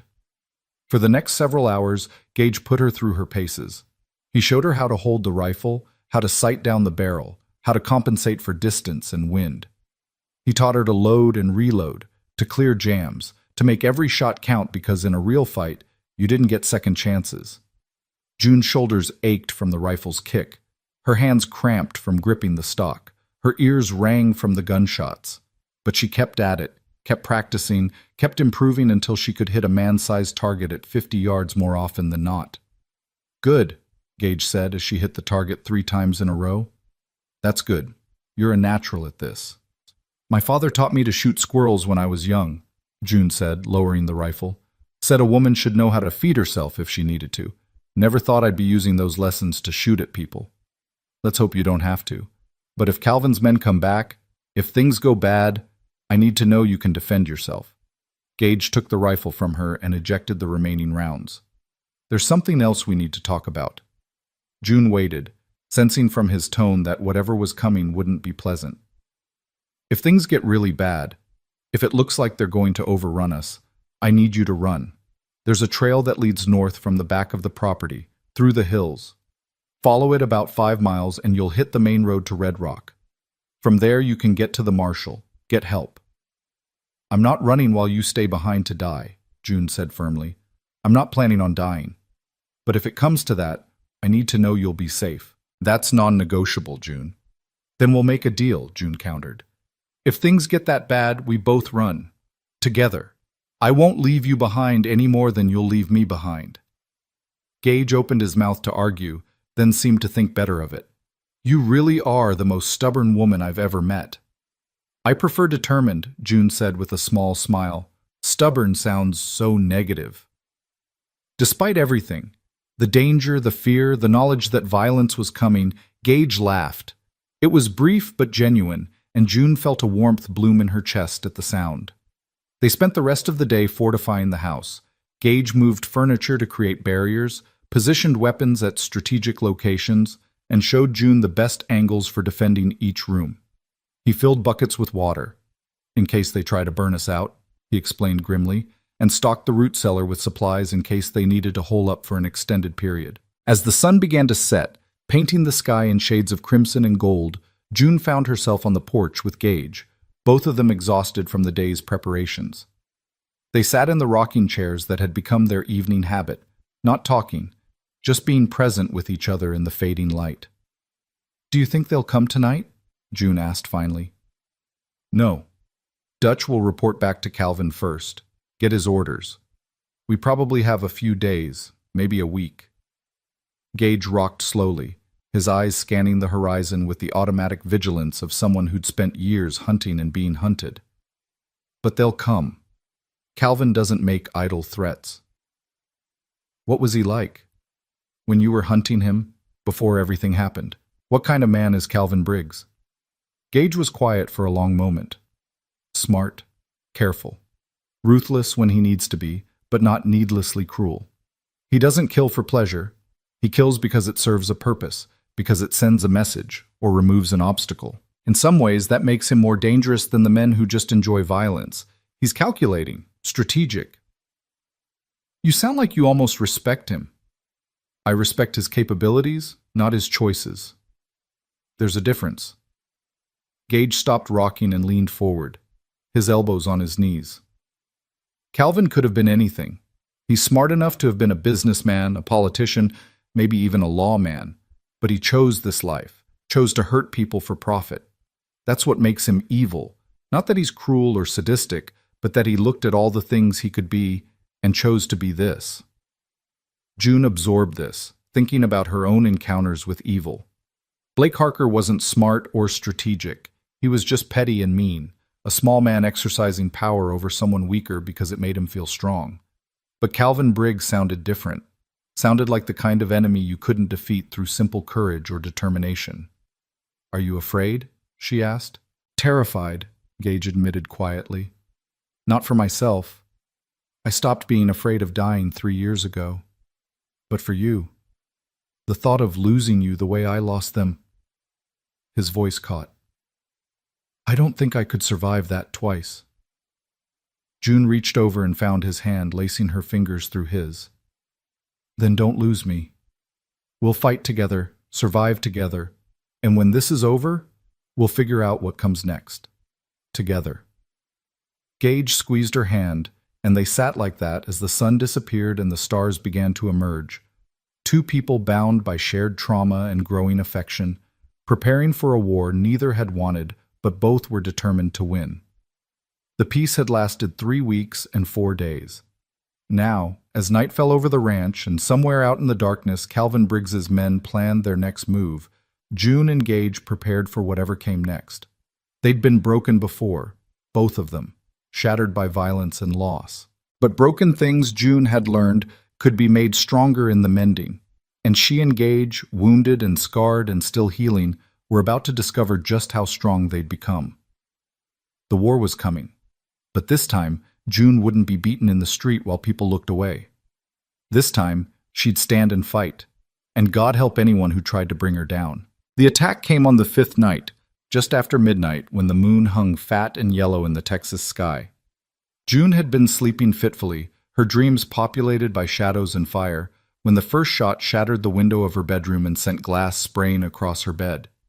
She was moving before her conscious mind caught up, rolling off the mattress and hitting the floor hard, her hand already reaching for the rifle Gage had positioned against the wall. "June!" Gage's voice bellowed from the main room. "Stay down! They're here!" More shots followed, a staccato rhythm of violence that punched holes through the wooden walls and sent splinters flying. June army-crawled to the doorway of her room, keeping below the level of the windows, her heart hammering so hard she could hear it over the gunfire. Through the doorway she could see Gage crouched behind the overturned table they'd positioned for exactly this purpose, his rifle already firing measured shots out the front window. "How many?" June called, having to shout to be heard over the cacophony. "At least 6, maybe more. They've got us surrounded." Gage fired again and June heard a scream from outside. One of the attackers hit, maybe killed. "Can you get to the back window?" June glanced to her right where the back wall of the house stood. The window Gage had fortified with shutters, now taking heavy fire. "Yes." "Go. Cover that side. Don't waste ammunition. Make every shot count." June moved in a crouch, keeping low, her rifle clutched to her chest. A bullet whined past her head so close she felt the air displacement, and she forced herself not to think about how close she'd just come to dying. There'd be time for fear later. Right now, she needed to fight. She reached the back window and carefully peered through a gap in the shutters. In the moonlight, she could see 3 men advancing on the house, using the barn and outbuildings as cover, firing as they moved. One of them was reloading, his attention focused on his weapon rather than the house.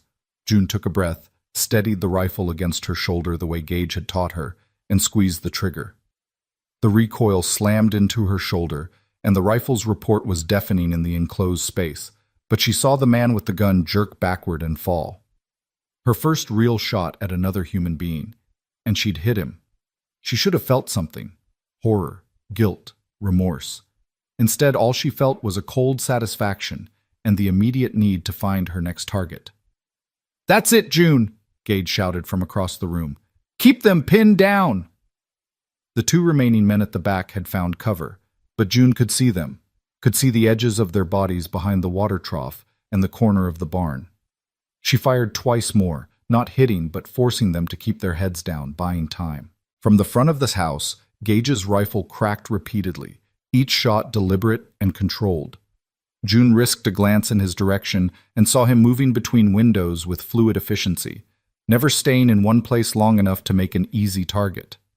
This was what he'd been before: a Texas Ranger, a hunter of men, someone who'd survived through skill and speed and sheer determination.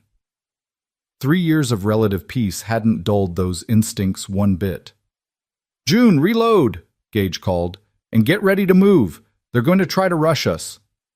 June's hands shook slightly as she ejected the spent cartridges and fed new ones into the rifle's magazine.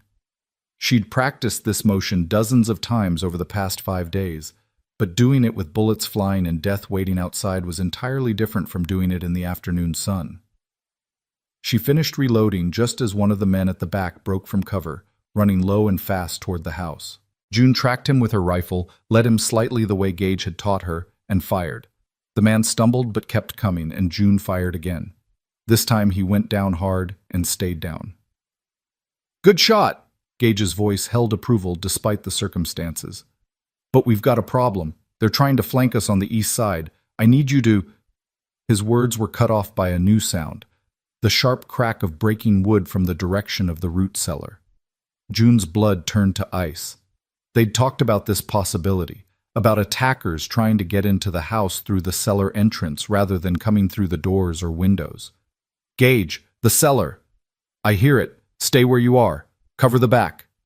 Gage was already moving, grabbing the shotgun he'd positioned specifically for close quarters fighting, heading toward the narrow door that led down to the root cellar.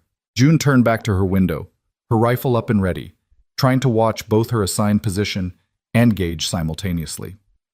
The man at the back who'd been pinned behind the water trough was moving again, using his dead companion's body as cover, advancing on the house.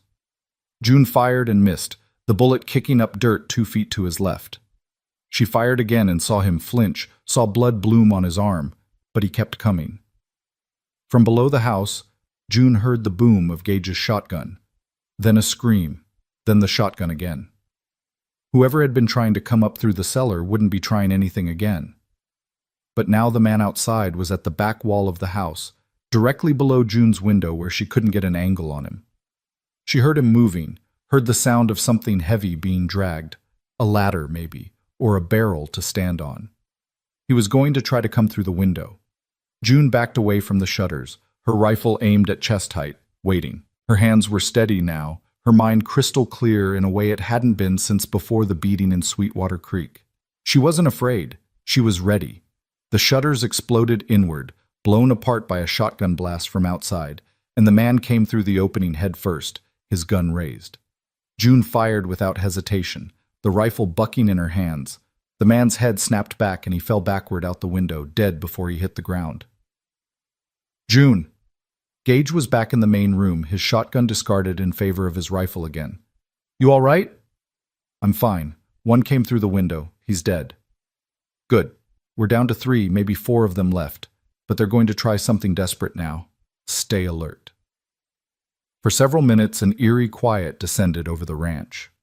The shooting had stopped, leaving only the sound of their own breathing and the occasional creak of the house settling. June kept her rifle trained on the back, watching for movement, while Gage covered the front. "What are they doing?" June asked quietly. "Regrouping, deciding whether to cut their losses and run, or—" Gage stopped suddenly, his entire body going rigid. "Oh, hell! June, get away from the walls, now!"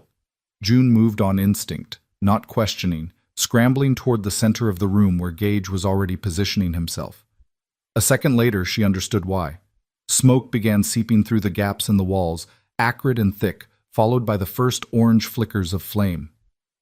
"They're burning us out," Gage said grimly. "Must have doused the walls with lamp oil and set it. We've got maybe 5 minutes before this whole place goes up." June's mind flashed to Emma Walker, to the story Gage had told her about his first family burning alive in this very house. History was trying to repeat itself, and she could see the realization hitting Gage like a physical blow. "No," he breathed. "Not again. Not you." "We're not dying here," June said fiercely, grabbing his arm. "You hear me, Gage? We're not dying. What's the plan?" The touch and the words seemed to snap Gage back to himself. His jaw tightened and his eyes cleared, the momentary paralysis falling away. "The front door. We go out shooting, make for the barn. Horses are saddled. I did it earlier just in case. We mount up and ride hard for the North Trail. They'll be waiting for us. They'll shoot us the moment we step outside. Probably, but we die fighting or we die burning, and I know which one I prefer." Gage moved to the door, pressed his back against the wall beside it. "You ready?" June took a position on the other side of the door, her rifle held ready, and looked across at this man who'd saved her life, who'd given her a home, who'd become something she hadn't dared to name even in her own mind. "I'm with you, whatever happens." "Whatever happens," Gage echoed. "On 3. 1, 2, 3. He kicked the door open and they burst through together, rifles blazing. June saw muzzle flashes from behind the water trough, from the corner of the barn, from somewhere near the chicken coop. She fired at the flashes, not aiming carefully now, just trying to put enough lead in the air to make the attackers duck and give them a chance to reach cover. Something tugged at her skirt, a bullet passing through the fabric, and another whined past her ear. Beside her, Gage grunted in pain and stumbled, and June saw blood on his left arm, but he kept moving, kept firing, shepherding her toward the barn with his body positioned between her and the heaviest fire. They made it to the barn doorway and ducked inside, both breathing hard, and June got her first good look at Gage's wound. The bullet had carved a furrow along his upper arm, deep enough to bleed freely but not life-threatening. "I'm fine," he said before she could ask. "Just a graze. Get on Rosie, she's the steadiest under fire. I'll take Dust." June moved to the mare's stall, her hands shaking now that they had a moment's reprieve. Rosie nickered nervously, smelling the smoke and blood, but she stood steady as June mounted. Across the barn, Gage was already on Dust, his rifle in one hand, his injured arm clamped against his side. "When we go out, ride low and fast. Don't stop for anything. I'll be right behind you." Gage met her eyes. "If something happens to me—" "Nothing's going to happen to you." "June." "Nothing is going to happen to you," June repeated fiercely. "We're both getting out of this. We're both surviving. That's not negotiable." Despite everything, Gage smiled. "Yes, ma'am." More shots peppered the barn, and June heard men shouting outside, organizing, preparing for another assault. The house behind them was fully engulfed now, flames shooting up into the night sky, smoke billowing in black clouds. Everything Gage had built, destroyed again. But this time was different. This time the people inside weren't trapped and helpless. This time they were armed and angry and absolutely refusing to die. "Now!" Gage shouted, spurring Dust forward. They burst from the barn at a gallop, June leaning low over Rosie's neck, the mare's powerful muscles surging beneath her. Gunfire erupted from multiple directions, but they were moving too fast to make easy targets, and the shooters were backlit by the burning house, making them easier to see. Gage's rifle cracked twice, and June saw a man spin and fall. She fired one-handed, the rifle awkward from horseback, but she didn't care about accuracy now. She just wanted to make the attackers think twice about standing up to shoot. They cleared the main yard and hit the trail heading north, the path Gage had shown her during their preparations. Behind them, the shooting was fading, but June didn't slow down. She kept Rosie at a full gallop, trusting the mare to navigate the moonlit trail, trusting Gage to follow. They'd ridden maybe a quarter mile when June heard hoofbeats behind them. Not Gage's horse, but multiple riders giving chase. She risked a glance back and saw 3 men on horseback, outlined against the glow of the burning ranch, pushing their mounts hard. "They're following!" June shouted. "I know! Keep going!"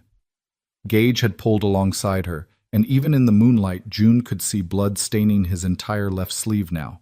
The wound was worse than he'd admitted, or the hard riding was making it worse.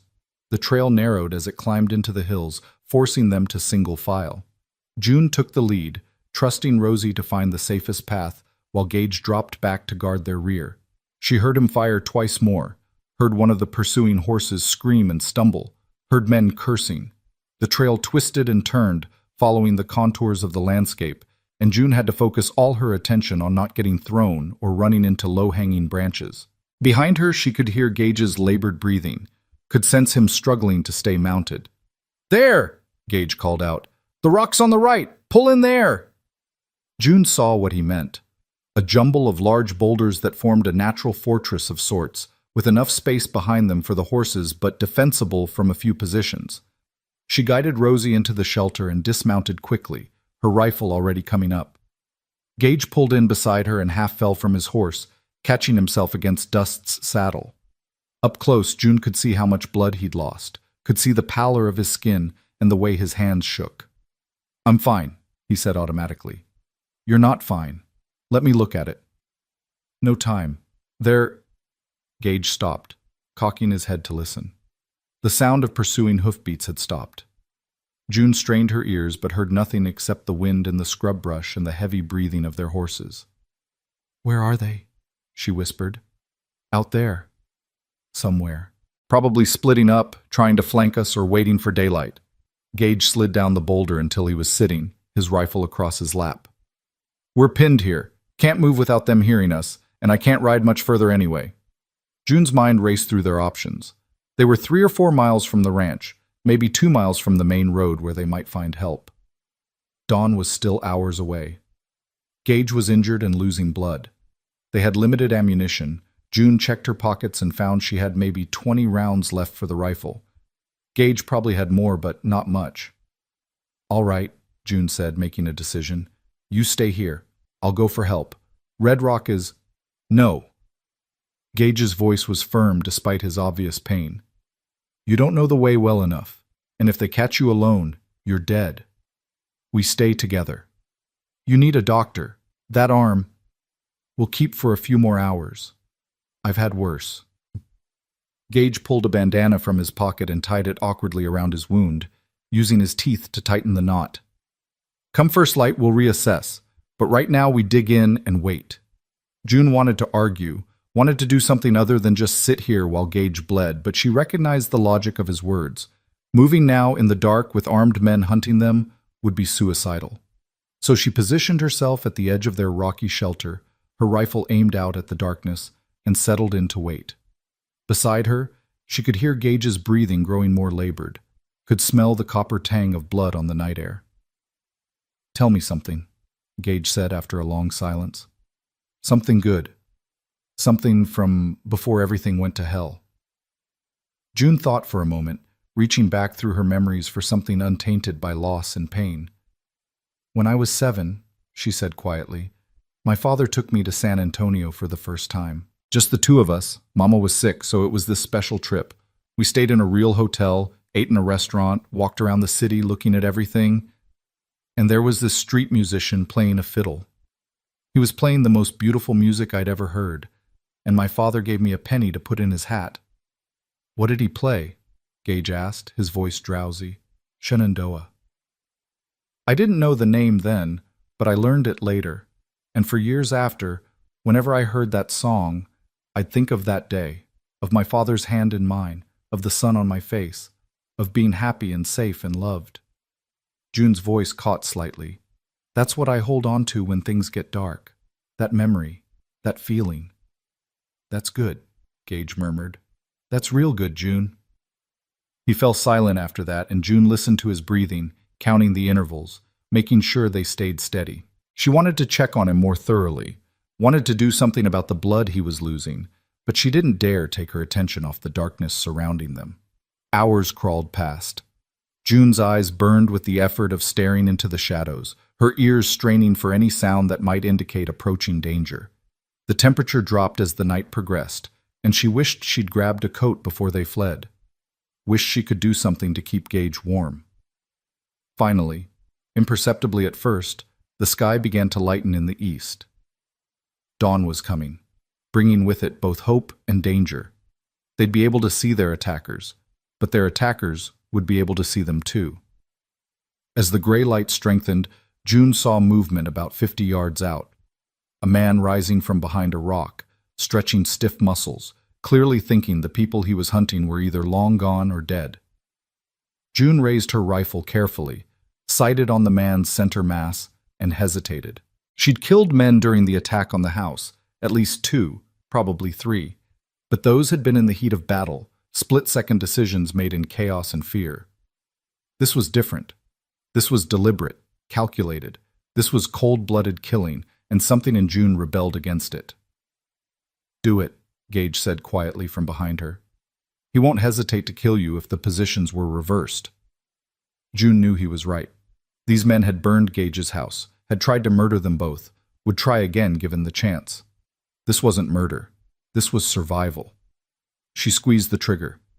The man dropped, and immediately 2 other locations erupted with gunfire. The other pursuers, revealing their positions as they shot at where they'd seen June's muzzle flash. Bullets ricocheted off the rocks around them, spraying them with stone chips. June ducked back into cover and looked at Gage. His face was gray now, his lips bloodless, but his eyes were still sharp. 2 more, he said. Maybe 3, can't quite tell. We can't stay here. You need medical attention. I need to not get shot again more than I need medical attention. Give me your rifle. You reload mine. Gage took her rifle and positioned himself at a different angle, his movements slow but deliberate. June quickly reloaded his rifle, her hands moving through the familiar motions with practiced efficiency. As she worked, she heard Gage fire twice, then grunt with satisfaction. 1 down. Clipped another. Saw him fall back. How many rounds do we have left? Not enough for a prolonged fight. We need to end this soon. Gage handed back June's rifle and took his own. There's a gully about 30 yards to our left, runs north toward the main road. If we can make it there, we can use it for cover and keep moving, but we'll be exposed for maybe 10 seconds getting to it. 10 seconds is a long time to be a target. You have a better idea? June didn't. She checked her rifle one more time, made sure her pistol was secure in her waistband, and nodded. I'm ready when you are. We go on 3. You run, I'll cover you. When you're safe, you cover me. Understood? Understood. Gage took a deep breath, steadying himself. 1, 2, 3. June burst from cover and ran, her legs pumping, her lungs burning, every second expecting to feel a bullet tear into her back. Gunfire erupted behind her, Gage laying down covering fire, and she heard bullets whining past her head, but she didn't stop, didn't slow down, just ran until she reached the gully and threw herself into it. She rolled, came up with her rifle ready, and saw Gage stumbling toward her, his face a mask of pain and determination. Behind him, she saw a man rise from cover, taking careful aim at Gage's back. June fired without conscious thought, pure instinct driving her actions. The man jerked and fell, and Gage made it to the gully, collapsing beside her with a gasp. Good shot, he managed. Saved my life. We're even now, June replied, helping him sit up. His wound had opened up again during the run, blood flowing freely. Come on, we need to keep moving. They moved down the gully, using it as cover, stopping every few yards so Gage could rest. June kept her rifle ready, watching their back trail for pursuit, But after several minutes of seeing and hearing nothing, she began to hope that maybe they'd gotten away. They'd traveled perhaps half a mile when June heard the most beautiful sound she'd ever encountered, the jingle of harness and the rumble of wagon wheels on the main road, just ahead and above them. "Hello!" June shouted, climbing up out of the gully. "Help! We need help!" The wagon, a freight wagon heading east, pulled to a stop, and a grizzled teamster peered down at her with wide eyes. "Miss, you all right? You're covered in blood and—" "It's not my blood. My friend is injured. We were attacked. Please, we need to get to Red Rock, to a doctor." The teamster didn't ask questions. He climbed down and helped June get Gage up and into the wagon bed, then whipped his team into the fastest pace they could manage. June cradled Gage's head in her lap, pressing her hand against his wound to slow the bleeding, whispering reassurances she wasn't sure she believed. "Stay with me," she said. "You don't get to die after everything we've been through. You hear me, Gage Walker? You stay with me." Gage's eyes fluttered open, focusing on her face with obvious effort. "Not dying," he mumbled. "Too stubborn." "That's right, you're too stubborn. We're both too stubborn." June smoothed the hair back from his forehead with her free hand. "Just hold on a little longer." Red Rock appeared on the horizon, its buildings growing larger as the wagon raced toward them. The teamster was shouting now, alerting the town to their approach, and June saw people emerging from buildings, saw a man in a marshal's badge running toward them. The wagon pulled up in front of a building with a sign reading, "Dr. Morrison, Physician and Surgeon," and suddenly there were hands helping her down, helping to carry Gage inside. A middle-aged man with wire-rimmed spectacles took one look at Gage and started barking orders. "Get him on the table. You boil water. You fetch my surgical kit. Miss, I need you to step outside while I work." "No," June said flatly. "I'm staying." The doctor looked ready to argue, but something in June's expression made him reconsider. "Fine, but stay out of my way." For the next hour, June stood against the wall and watched Dr. Morrison work to save Gage's life. He cleaned the wound, probed for bullet fragments, stitched torn flesh back together with small, precise movements. Through it all, Gage drifted in and out of consciousness, sometimes lucid, sometimes delirious, once calling out for Emma before his eyes opened and found June, and he remembered, the grief and guilt flashing across his face before the laudanum the doctor had given him pulled him back under. Finally, the doctor straightened, wiping his hands on a blood-stained cloth. "He'll live. Lost a lot of blood, and there's always a risk of infection, but he's strong and healthy otherwise. He should make a full recovery with rest and proper care."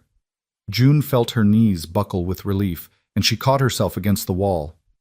"Thank you. Thank you so much." "Don't thank me yet. That's only half your problem solved." The doctor gestured toward the door where the marshal now stood. "The marshal's going to want to know what happened. And from the looks of both of you, it's one hell of a story." June looked at the marshal, a lean man in his 50s with shrewd eyes and a no-nonsense expression, and straightened her spine. She'd survived a beating. She'd survived an attack. She'd killed men in defense of her life and Gage's. Whatever came next, she'd face it the same way she'd faced everything else. Standing up, fighting back, refusing to yield. "It is one hell of a story, Marshal," she said. "And you're going to want to hear every word of it. Because the man behind this, Calvin Briggs, he's not going to stop. Not unless someone stops him first." The marshal's eyes sharpened with interest. "Calvin Briggs. Now that's a name I haven't heard in a while. Come with me, miss. Let's talk about what happened, and then let's talk about what we're going to do about it." June sat across from Marshal Tom Hendricks in his small office, a cup of coffee growing cold in her hands, and told him everything. She started with Sweetwater Creek, with Blake Harker's fists and the dust in her mouth, and the good people who'd watched her nearly die. She told him about Gage pulling her from that street, about the ranch, about the visit from Dutch and the other men. She described the attack in detail, the fire, the shooting, the desperate flight through the darkness. And she told him about Calvin Briggs, about what he'd done to Gage's family 3 years ago, about why a man like that couldn't be allowed to keep hurting people. The marshal listened without interruption, his weathered face impassive, his fingers steepled beneath his chin. When June finally finished, he was quiet for a long moment, and she couldn't read his expression well enough to know whether he believed her or thought she was hysterical or simply didn't care. "Calvin Briggs," he finally said, the name heavy in his mouth. "Been looking for that son of a bitch for years. Rangers want him. Federal marshals want him. Hell, every lawman from here to New Mexico wants him. But he's like smoke. The minute you think you've got him pinned down, he slips away." "Then help us catch him," June said. "He sent men to kill us. They failed, but he'll try again. And next time maybe we won't be lucky enough to survive." "What makes you think I can do anything the Rangers couldn't?" "Because you're here and they're not. Because Gage knows Calvin better than anyone, spent years hunting him, knows how he thinks, knows his patterns. And because—" June leaned forward, holding the marshal's gaze. "Because if you don't help us, Gage is going to go after Calvin himself the moment he's healed enough to ride. And he'll either get himself killed or he'll kill Calvin outside the law. And either way, justice won't be served." Marshal Hendricks studied her for a long moment, and June saw something like respect flicker in his eyes. "You love him, Gage Walker." It wasn't a question, but June answered anyway. "Yes, I do. I didn't mean to, didn't plan on it, but yes. And I won't watch him throw his life away on revenge when there's a better way." "The better way being?" "We find Calvin. We bring him in alive. We make him stand trial for everything he's done, for Emma Walker and her children, for all the other people he's killed and hurt. We make him pay under the law instead of outside it." The marshal leaned back in his chair, which creaked under his weight. "That's a nice thought, miss. But men like Calvin Briggs don't go quietly. They don't surrender. They go down fighting, taking as many people with them as they can." "Then we make sure we're ready for the fight," June said firmly, "but we try it the right way first. We owe that to Gage. We owe it to everyone Calvin's hurt." Marshal Hendricks was quiet again, clearly weighing his options. Finally, he nodded. "All right, I'll wire the Rangers, let them know Calvin's active in this area. I'll deputize some men, form a posse. But I need something from you first." "What?" "I need you to convince Gage Walker to help us. Not to go off half-cocked on his own, but to work with us, use that knowledge he has to help us find Calvin and bring him in." The marshal's expression was grave. "Can you do that?" June thought about Gage, about the pain and rage and guilt that had been eating at him for 3 years. She thought about how he'd looked when Dutch mentioned his family, about the way his hands had shaken after telling June his story.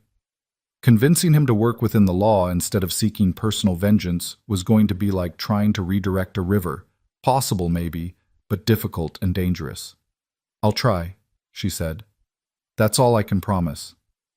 "That'll have to be enough. Now go on back to the doctors. Your man's going to wake up soon and he'll want to see you." June stood, her body aching from the night's exertions, and made her way back to Dr. Morrison's surgery. She found Gage awake, propped up on pillows, his left arm heavily bandaged and held in a sling. His face was still pale, but his eyes were clear and focused when they found her in the doorway. "There you are," he said, his voice hoarse. "Thought maybe I'd dreamed you. Thought maybe you were—" "I'm fine. Not a scratch on me." June crossed to his bedside and took his good hand in both of hers. "You scared me, Gage Walker. When you were bleeding like that, when you passed out in the wagon, I thought, I know. I'm sorry." He squeezed her hand weakly. "Doctor says I'll be fine. Couple weeks of rest and I'll be good as new." "A couple weeks if you actually rest, which, knowing you, is unlikely." Despite everything, Gage smiled. "You know me too well already. I know you well enough to know what you're thinking right now. You're thinking about Calvin Briggs, about going after him as soon as you can sit a horse." June held his gaze. "Don't." "June, let me finish. I talked to Marshal Hendricks. He's willing to help us, to form a posse, to go after Calvin the right way. But he needs your help. He needs your knowledge of how Calvin operates, where he might be hiding, how to find him." "I work alone," Gage said automatically. "No, you don't, not anymore. You work with me, with the marshal, with people who want the same thing you want, to stop Calvin before he hurts anyone else." June moved closer, her voice dropping. "Emma wouldn't want you to throw your life away on revenge. Your children wouldn't want that. They'd want you to live, to find some kind of peace, to be more than just the man who hunts the man who killed them." Gage's eyes glistened with unshed tears. You don't know what it's like. The anger. The need to make him pay with my own hands. You're right. I don't know exactly what that's like. But I know what it's like to be beaten down and left for nothing. I know what it's like to want to hurt the people who hurt you. June's voice was fierce now. But I also know that living well, surviving and thriving despite what they did, that's the real revenge. That's how we win. Not by becoming like them, but by refusing to let them destroy us. Gage was quiet for a long time, his thumb tracing small circles on the back of June's hand. When he finally spoke, his voice was thick with emotion. When did you get so wise? When a stubborn cowboy pulled me out of the dirt and showed me I was worth saving. June smiled through her own tears. Now I'm returning the favor. Let me help you, Gage. Let us all help you, please. Another long silence. Then almost imperceptibly, Gage nodded. All right. I'll work with the marshal. But June, if Calvin gets away again, if the law fails again, then we'll deal with that when and if it happens. But let's try it this way first. For Emma, for Samuel and Mary, for us. For us, Gage echoed, and something in his expression shifted. A burden lifting, if only slightly. I like the sound of that. Over the next 2 weeks, while Gage healed and regained his strength, Marshal Hendricks worked tirelessly to build his case and his posse. He wired the Texas Rangers, who sent 2 experienced men to assist. He deputized 6 locals who knew the territory and could shoot straight. And he spent hours with Gage, who was still bedridden but could provide invaluable intelligence about Calvin's operations, his known associates, his likely hiding places. June stayed at Gage's side through all of it, sleeping in a chair beside his bed, bringing him meals, changing his bandages, and slowly, carefully, helping him come to terms with what they were about to attempt. She could see the war being fought inside him, the desire for personal vengeance battling against his growing acceptance that justice, real justice, might actually be possible if they did this right. Dr. Morrison's wife, a kind woman named Margaret who reminded June of the mother she'd lost, offered June a room in their home and insisted she eat proper meals and get proper rest. Can't take care of anyone else if you don't take care of yourself first, Margaret said firmly, and June found she couldn't argue with that logic. In the evenings, after the marshal had left and Dr. Morrison had completed his rounds, June and Gage would talk. Not about Calvin or the attack or what was coming, but about smaller things, about their childhoods, their dreams, their fears. June told Gage about her father's farm, about learning to read from her mother's worn Bible, about the loneliness of her marriage to Thomas. Gage told her about growing up in Missouri, about joining the Rangers because he believed in making the world safer, about how Emma had laughed, really laughed, with her whole body, when something struck her as funny. I haven't talked about her like this in years, Gage admitted one evening. Used to hurt too much. But telling you these stories, remembering the good times instead of just the end, it helps. Makes her feel less like a ghost and more like a person I was lucky enough to know.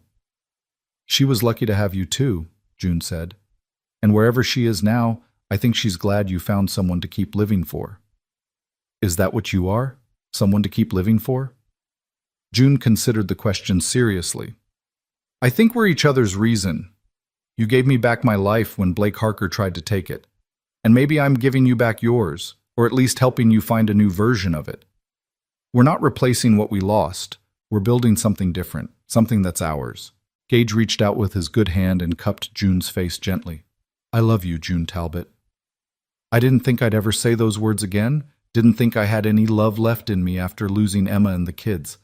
But you brought something back to life in me that I thought was dead forever. June's breath caught in her throat. She'd known, of course, had felt it growing between them over the weeks and months. But hearing Gage say it out loud, hearing the raw honesty in his voice, made it real in a way it hadn't been before. I love you too, she said, and felt the truth of it resonate through her entire being. I love you, Gage Walker, and I'm going to do everything in my power to make sure we both survive what's coming so we can figure out what that love looks like in the daylight, when we're not just surviving but actually living. They kissed then, careful of Gage's injuries, and it was soft and sweet and tasted like hope. When they pulled apart, Both were crying, not from sadness, but from the overwhelming relief of finding each other, of not being alone anymore, of having something worth fighting for, beyond mere survival. On the 15th day after the attack, Dr. Morrison declared Gage fit enough to travel, though he cautioned against anything too strenuous. "No hard riding, no gunfights, no heroics," the doctor said sternly. "That arm's healing well, but you tear those stitches and you'll be right back in my surgery, possibly minus the arm entirely if infection sets in." "I'll be careful, Doc," Gage promised, though June could see the restlessness in his eyes, the need to be doing something instead of just sitting around healing. Marshal Hendricks arrived that afternoon with news. Rangers tracked 3 of Calvin's men to a canyon about 40 miles northwest of here. Wounded men, moving slow, heading for what the Rangers think is Calvin's main camp. "We follow them. We find Calvin." "How many men does he have at the camp?" Gage asked, already mentally preparing for the fight. "Rangers estimate between 12 and 20. Well armed, well positioned. It's not going to be easy." "Nothing about Calvin has ever been easy." Gage stood carefully, testing his balance. "When do we leave?" "Tomorrow at first light. That gives you tonight to rest up, and gives me time to make sure the posse's ready." The marshal looked between Gage and June. "Miss Talbot, I'll arrange for you to stay here in town where it's safe. This is going to be dangerous, and—" "I'm coming with you," June interrupted. "Absolutely not," Gage and the marshal said simultaneously. June crossed her arms and fixed them both with a look that would have cowed a lesser man. "I can shoot. I can ride. I've already killed 3 of Calvin's men defending Gage and myself.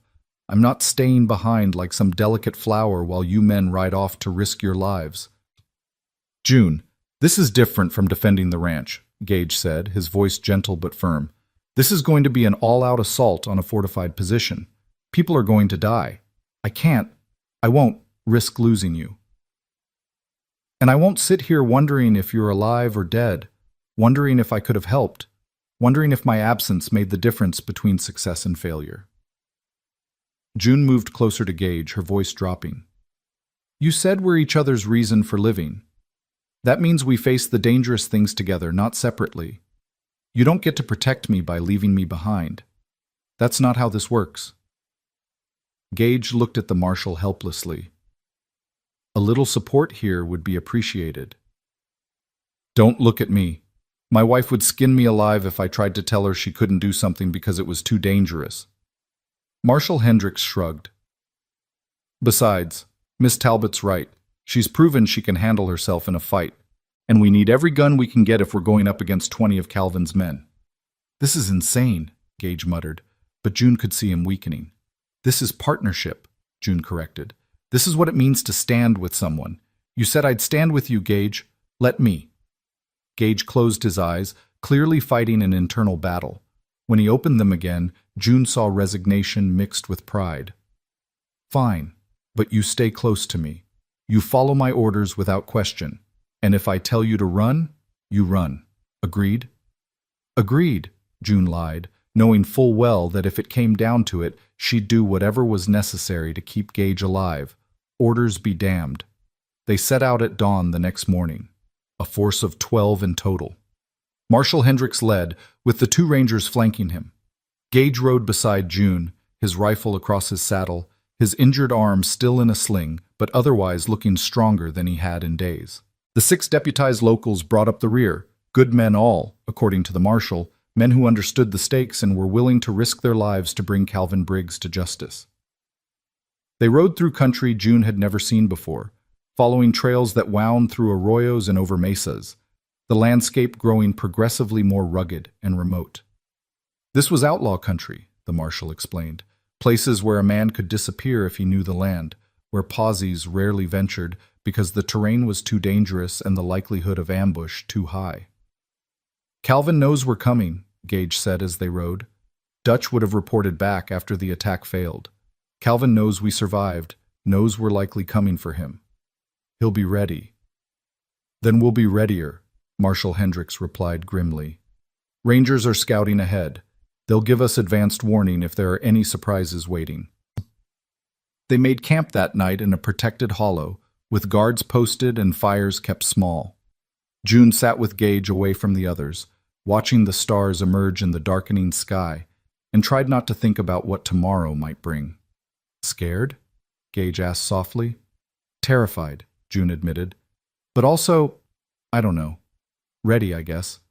Ready to finish this, one way or another. You don't have to go through with this. Even now you could turn back, head to Red Rock, wait for us there. I could, June agreed, but I won't. We're in this together, Gage, all the way to the end.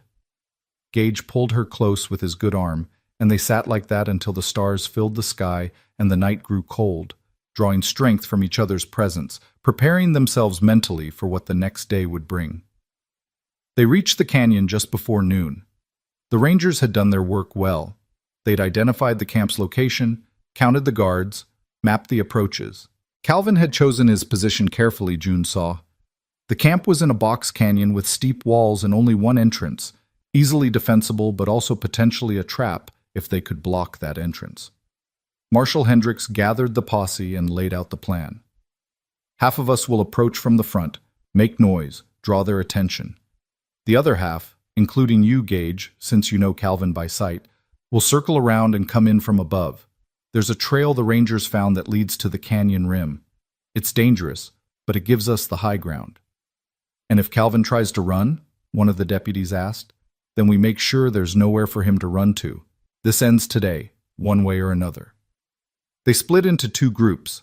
June insisted on going with Gage's group, and after a brief argument that she won through sheer stubbornness, he relented. They left their horses with the deputies who would approach from the front and began the difficult climb up to the canyon rim. The trail was treacherous, little more than a goat path in places, with loose stones and steep drops that made June's heart pound. Gage moved carefully, his injured arm hampering his balance, and June stayed close, ready to catch him if he stumbled. Behind them, the two rangers and one of the deputies climbed in silence, their rifles slung across their backs, their eyes scanning for threats.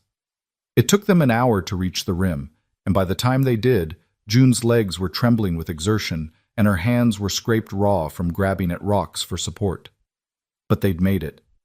Below them, perhaps 30 feet down, they could see Calvin's camp, rough shelters built against the canyon walls, a cooking fire burning, men moving around with the casual confidence of people who believed themselves safe. Gage lay flat on the rim and studied the camp through a small telescope, his jaw tight. I count 16 men. No, wait, 17. And there, his voice went hard. There's Calvin. June moved beside him and looked where he was pointing. She saw a man standing near the largest shelter, tall and lean, with dark hair going gray at the temples and an air of command even from this distance. He didn't look particularly evil or threatening, just a man, ordinary and human. But June knew better than to judge by appearances. Evil rarely looked the part. Below them, at the canyon entrance, June heard the sound of horses and shouting. The marshal's group had arrived, making themselves known, drawing Calvin's attention to the front, while Gage and his team prepared to attack from above. Get ready, Gage whispered.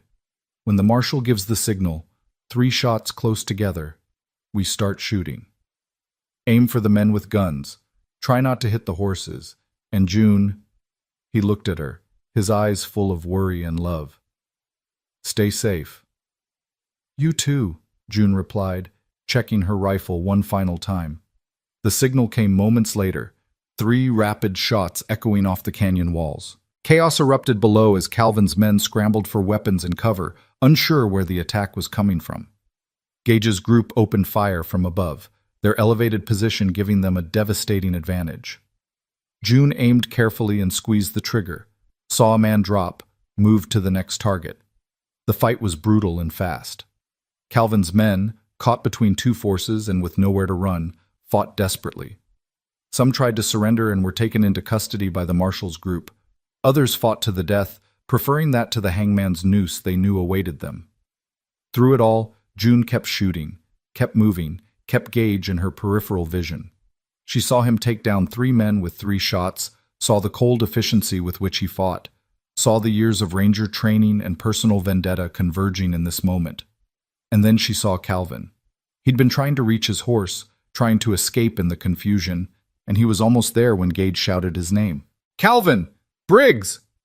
The man turned, and even from 30 feet above, June could see his eyes widen with recognition. Calvin went for his gun, but Gage was faster. His shot hit Calvin in the shoulder, spinning him around and dropping him to the ground. Gage was on his feet immediately, climbing down the canyon wall with reckless speed despite his injured arm, and June followed without thinking, her heart in her throat. They reached the canyon floor just as Calvin was struggling to his feet, his gun lost somewhere in the dirt, blood streaming from his shoulder. Gage walked toward him slowly, deliberately, his rifle pointed at Calvin's chest. The other fighting had stopped. The last of Calvin's men either dead or surrendered, and everyone in the canyon watched as these two men, hunter and hunted for so many years, finally came face to face. "It's over, Calvin," Gage said, his voice eerily calm. "No more running, no more killing. It's over." Calvin laughed, the sound wet and pained. "Is it?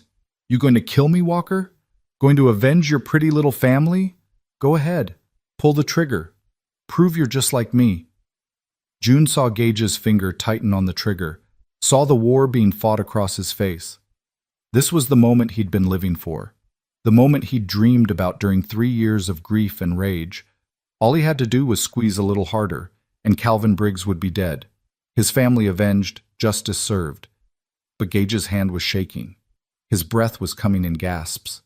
And June realized with sudden clarity that he couldn't do it, couldn't make that final choice, couldn't cross that line between justice and murder. She moved to his side and gently placed her hand over his on the rifle, lowering it slowly. "Don't," she said softly. "Don't give him that.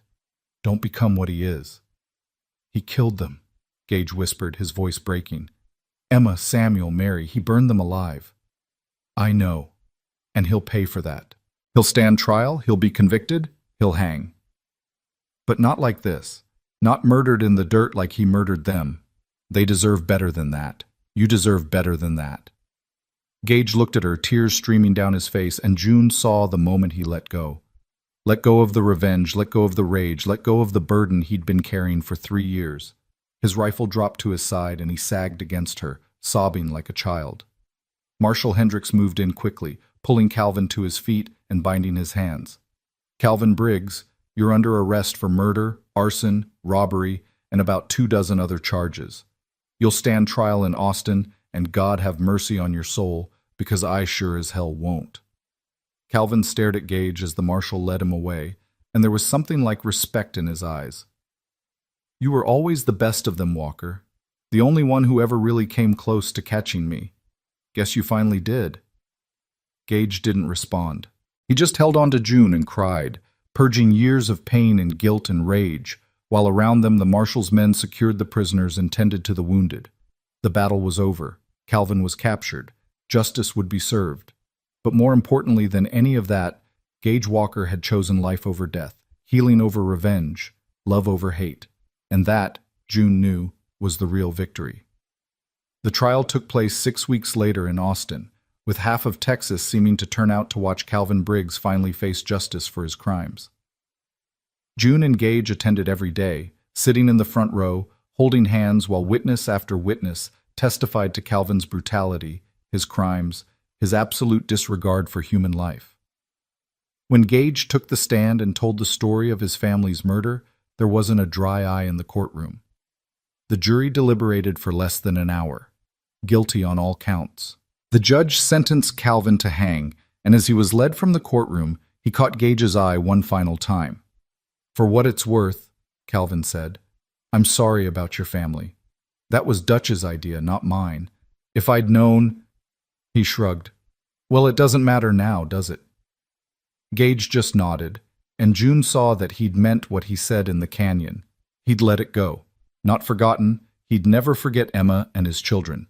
But he'd released the need for personal vengeance, had found a kind of peace in seeing justice actually work the way it was supposed to. They stayed in Austin for the hanging, both of them feeling like they needed to see it through to the very end. When Calvin dropped through the trap and the doctor pronounced him dead, Gage let out a long, shuddering breath and turned to June. "It's done," he said simply. "It's finally done." They left Austin the next morning, heading back toward Red Rock and the life they'd begun building together. The ranch was gone, burned to the ground by Calvin's men, but Gage had land elsewhere, a smaller piece of property he'd bought years ago as an investment and never developed. It was north of Red Rock, in pretty country with good water and better soil, and as they rode toward it, June felt something she hadn't felt in years, genuine excitement about the future. "We'll build a new house," Gage said as they traveled. "One that's ours, without any ghosts, without any painful memories. We'll start fresh." "I'd like that," June replied, "though I have to say I've gotten rather attached to sleeping indoors. Maybe we could hurry the building process along." Gage laughed, really laughed, with joy and lightness, and June realized it was the first time she'd heard that sound from him. "Tell you what, we'll stay at the hotel in Red Rock while we build. That way you'll have a real bed and 4 solid walls, and I'll have you close by while I'm working. Deal?" "Deal. Though I should warn you, I intend to help with the building. I'm not sitting around in town being decorative while you do all the work." "I wouldn't dream of trying to stop you. You're the most stubborn woman I've ever met, remember?" "Determined," June corrected with a smile. "The word is determined." They reached the property 3 days later, and June fell in love with it immediately. The land rolled gently, with a creek running through the southern section and a stand of old oak trees that would provide shade and beauty.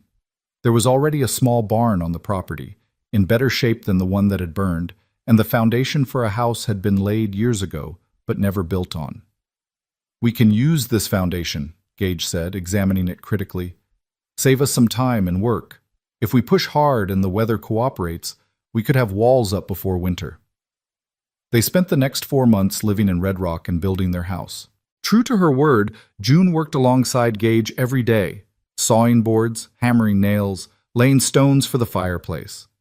Margaret Morrison taught her about plastering and finishing, while Gage handled the heavy timber work with help from some of the deputies who'd ridden with them against Calvin. As the house took shape, so did their relationship. They worked out the rhythms of living together, of compromise and collaboration, of building something that belonged to both of them equally. Gage taught June to read the land, to understand weather patterns and soil quality. June taught Gage to laugh again, to find joy in small moments, to accept that moving forward didn't mean forgetting the past.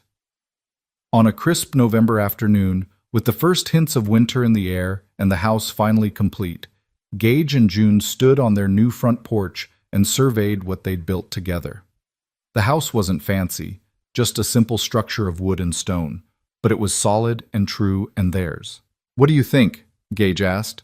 "I think it's perfect," June replied honestly. "I think it's exactly what we both needed."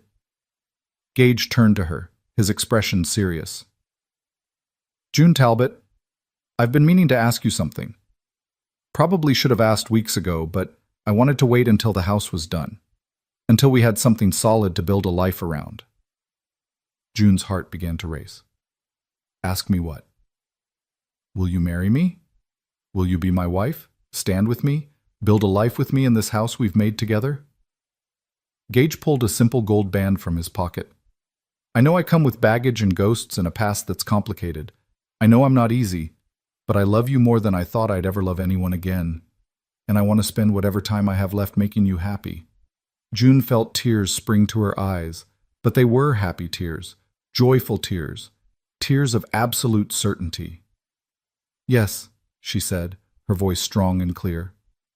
"Yes, I'll marry you, Gage Walker. I'll stand with you, build with you, love you for however long we both shall live." Gage slipped the ring onto her finger and kissed her, and it was everything a kiss should be, sweet and passionate and full of promise. When they pulled apart, both were crying and laughing at the same time, overwhelmed by the sheer improbability of finding each other, of surviving everything that had tried to break them, of standing here together on this porch they'd built with their own hands. They were married a week later in a simple ceremony at the church in Red Rock, with Marshall Hendricks giving June away and Dr. and Mrs. Morrison standing as witnesses. June wore a dress Margaret had helped her make, simple blue calico that made her eyes shine. Gage wore his best clothes and looked nervous and happy and more alive than June had ever seen him. When the preacher pronounced them husband and wife, when Gage kissed her in front of God and everyone, June felt a completeness she'd never known before. She wasn't just Mrs. Walker now, she was June Walker, partner and equal, a woman who'd been beaten down but had risen again, who'd found love in the aftermath of violence, who'd proven that broken things could indeed be made stronger in the mending. That night, in their new house with a fire crackling in the hearth and the Texas stars shining through the window, Gage held June close and whispered, "Thank you." "For what?" June asked, drowsy and content. "For saving me, for refusing to let me destroy myself with revenge, for showing me that there's life after loss, love after grief." He kissed the top of her head. "For standing with me." "Always," June promised. "I'll always stand with you." The years that followed were good ones, better than either of them had dared to hope for. They built a successful ranch together, raising horses and cattle, working side by side in all things. June discovered she had a gift for training horses, and word spread until people were bringing their animals from counties away for her to work with. Gage proved to be an excellent rancher, combining the discipline he'd learned as a ranger with a genuine care for the land and animals. In the spring of their third year together, June gave birth to a daughter they named Emma Rose, after Gage's first wife and in honor of new beginnings. 2 years later, a son arrived, Thomas Samuel, named for both their pasts but looking firmly toward the future. The children grew up strong and loved, never knowing hunger or fear or the casual cruelty June had endured as a child. Gage proved to be a wonderful father, patient and kind, determined to give his children the security and love that Emma, Samuel, and Mary had been denied. He told them stories about their older siblings, keeping their memory alive without letting grief overshadow joy. And sometimes, in the evenings, he'd pull out the photograph that now hung in the main room, Emma and the children, young and happy, and tell his new family about the people who'd come before. "They're part of our story," he'd explained to little Emma Rose when she asked about the people in the picture. "They loved and were loved, and that love doesn't just disappear when people die. It stays, becomes part of everything that comes after. You and your brother are here because of them, in a way. Their loss led me to your mother, and your mother led me back to life." June would watch these moments with tears in her eyes, grateful beyond measure that Gage had found a way to honor his past while fully embracing his present. The ghosts were still there, they'd always be there, but they were gentle ghosts now, reminders of love rather than sources of pain. Sometimes, when visitors came to the ranch, they'd ask how Gage and June met. The answer was always the same, simple and true. She was on the ground, I picked her up, and she never fell again. It wasn't the whole story, of course. It left out the violence and the fear, the burning house and the desperate flight, the final confrontation with Calvin Briggs, and the choice to seek justice instead of revenge. But it captured the essential truth of their relationship.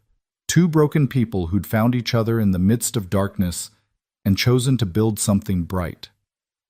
On their 10th anniversary, June and Gage stood on that same front porch where he'd proposed, watching their children play in the yard, and reflected on how far they'd come.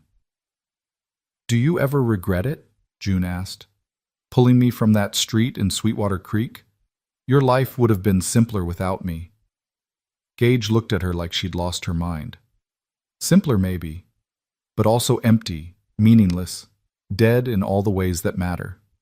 You didn't complicate my life, June. You saved it. You saved, just like I saved yours." "We saved each other," June corrected, leaning into his embrace. "That's what people who love each other do." From inside the house, they heard Emma Rose calling that dinner was ready, her voice bright with childhood innocence.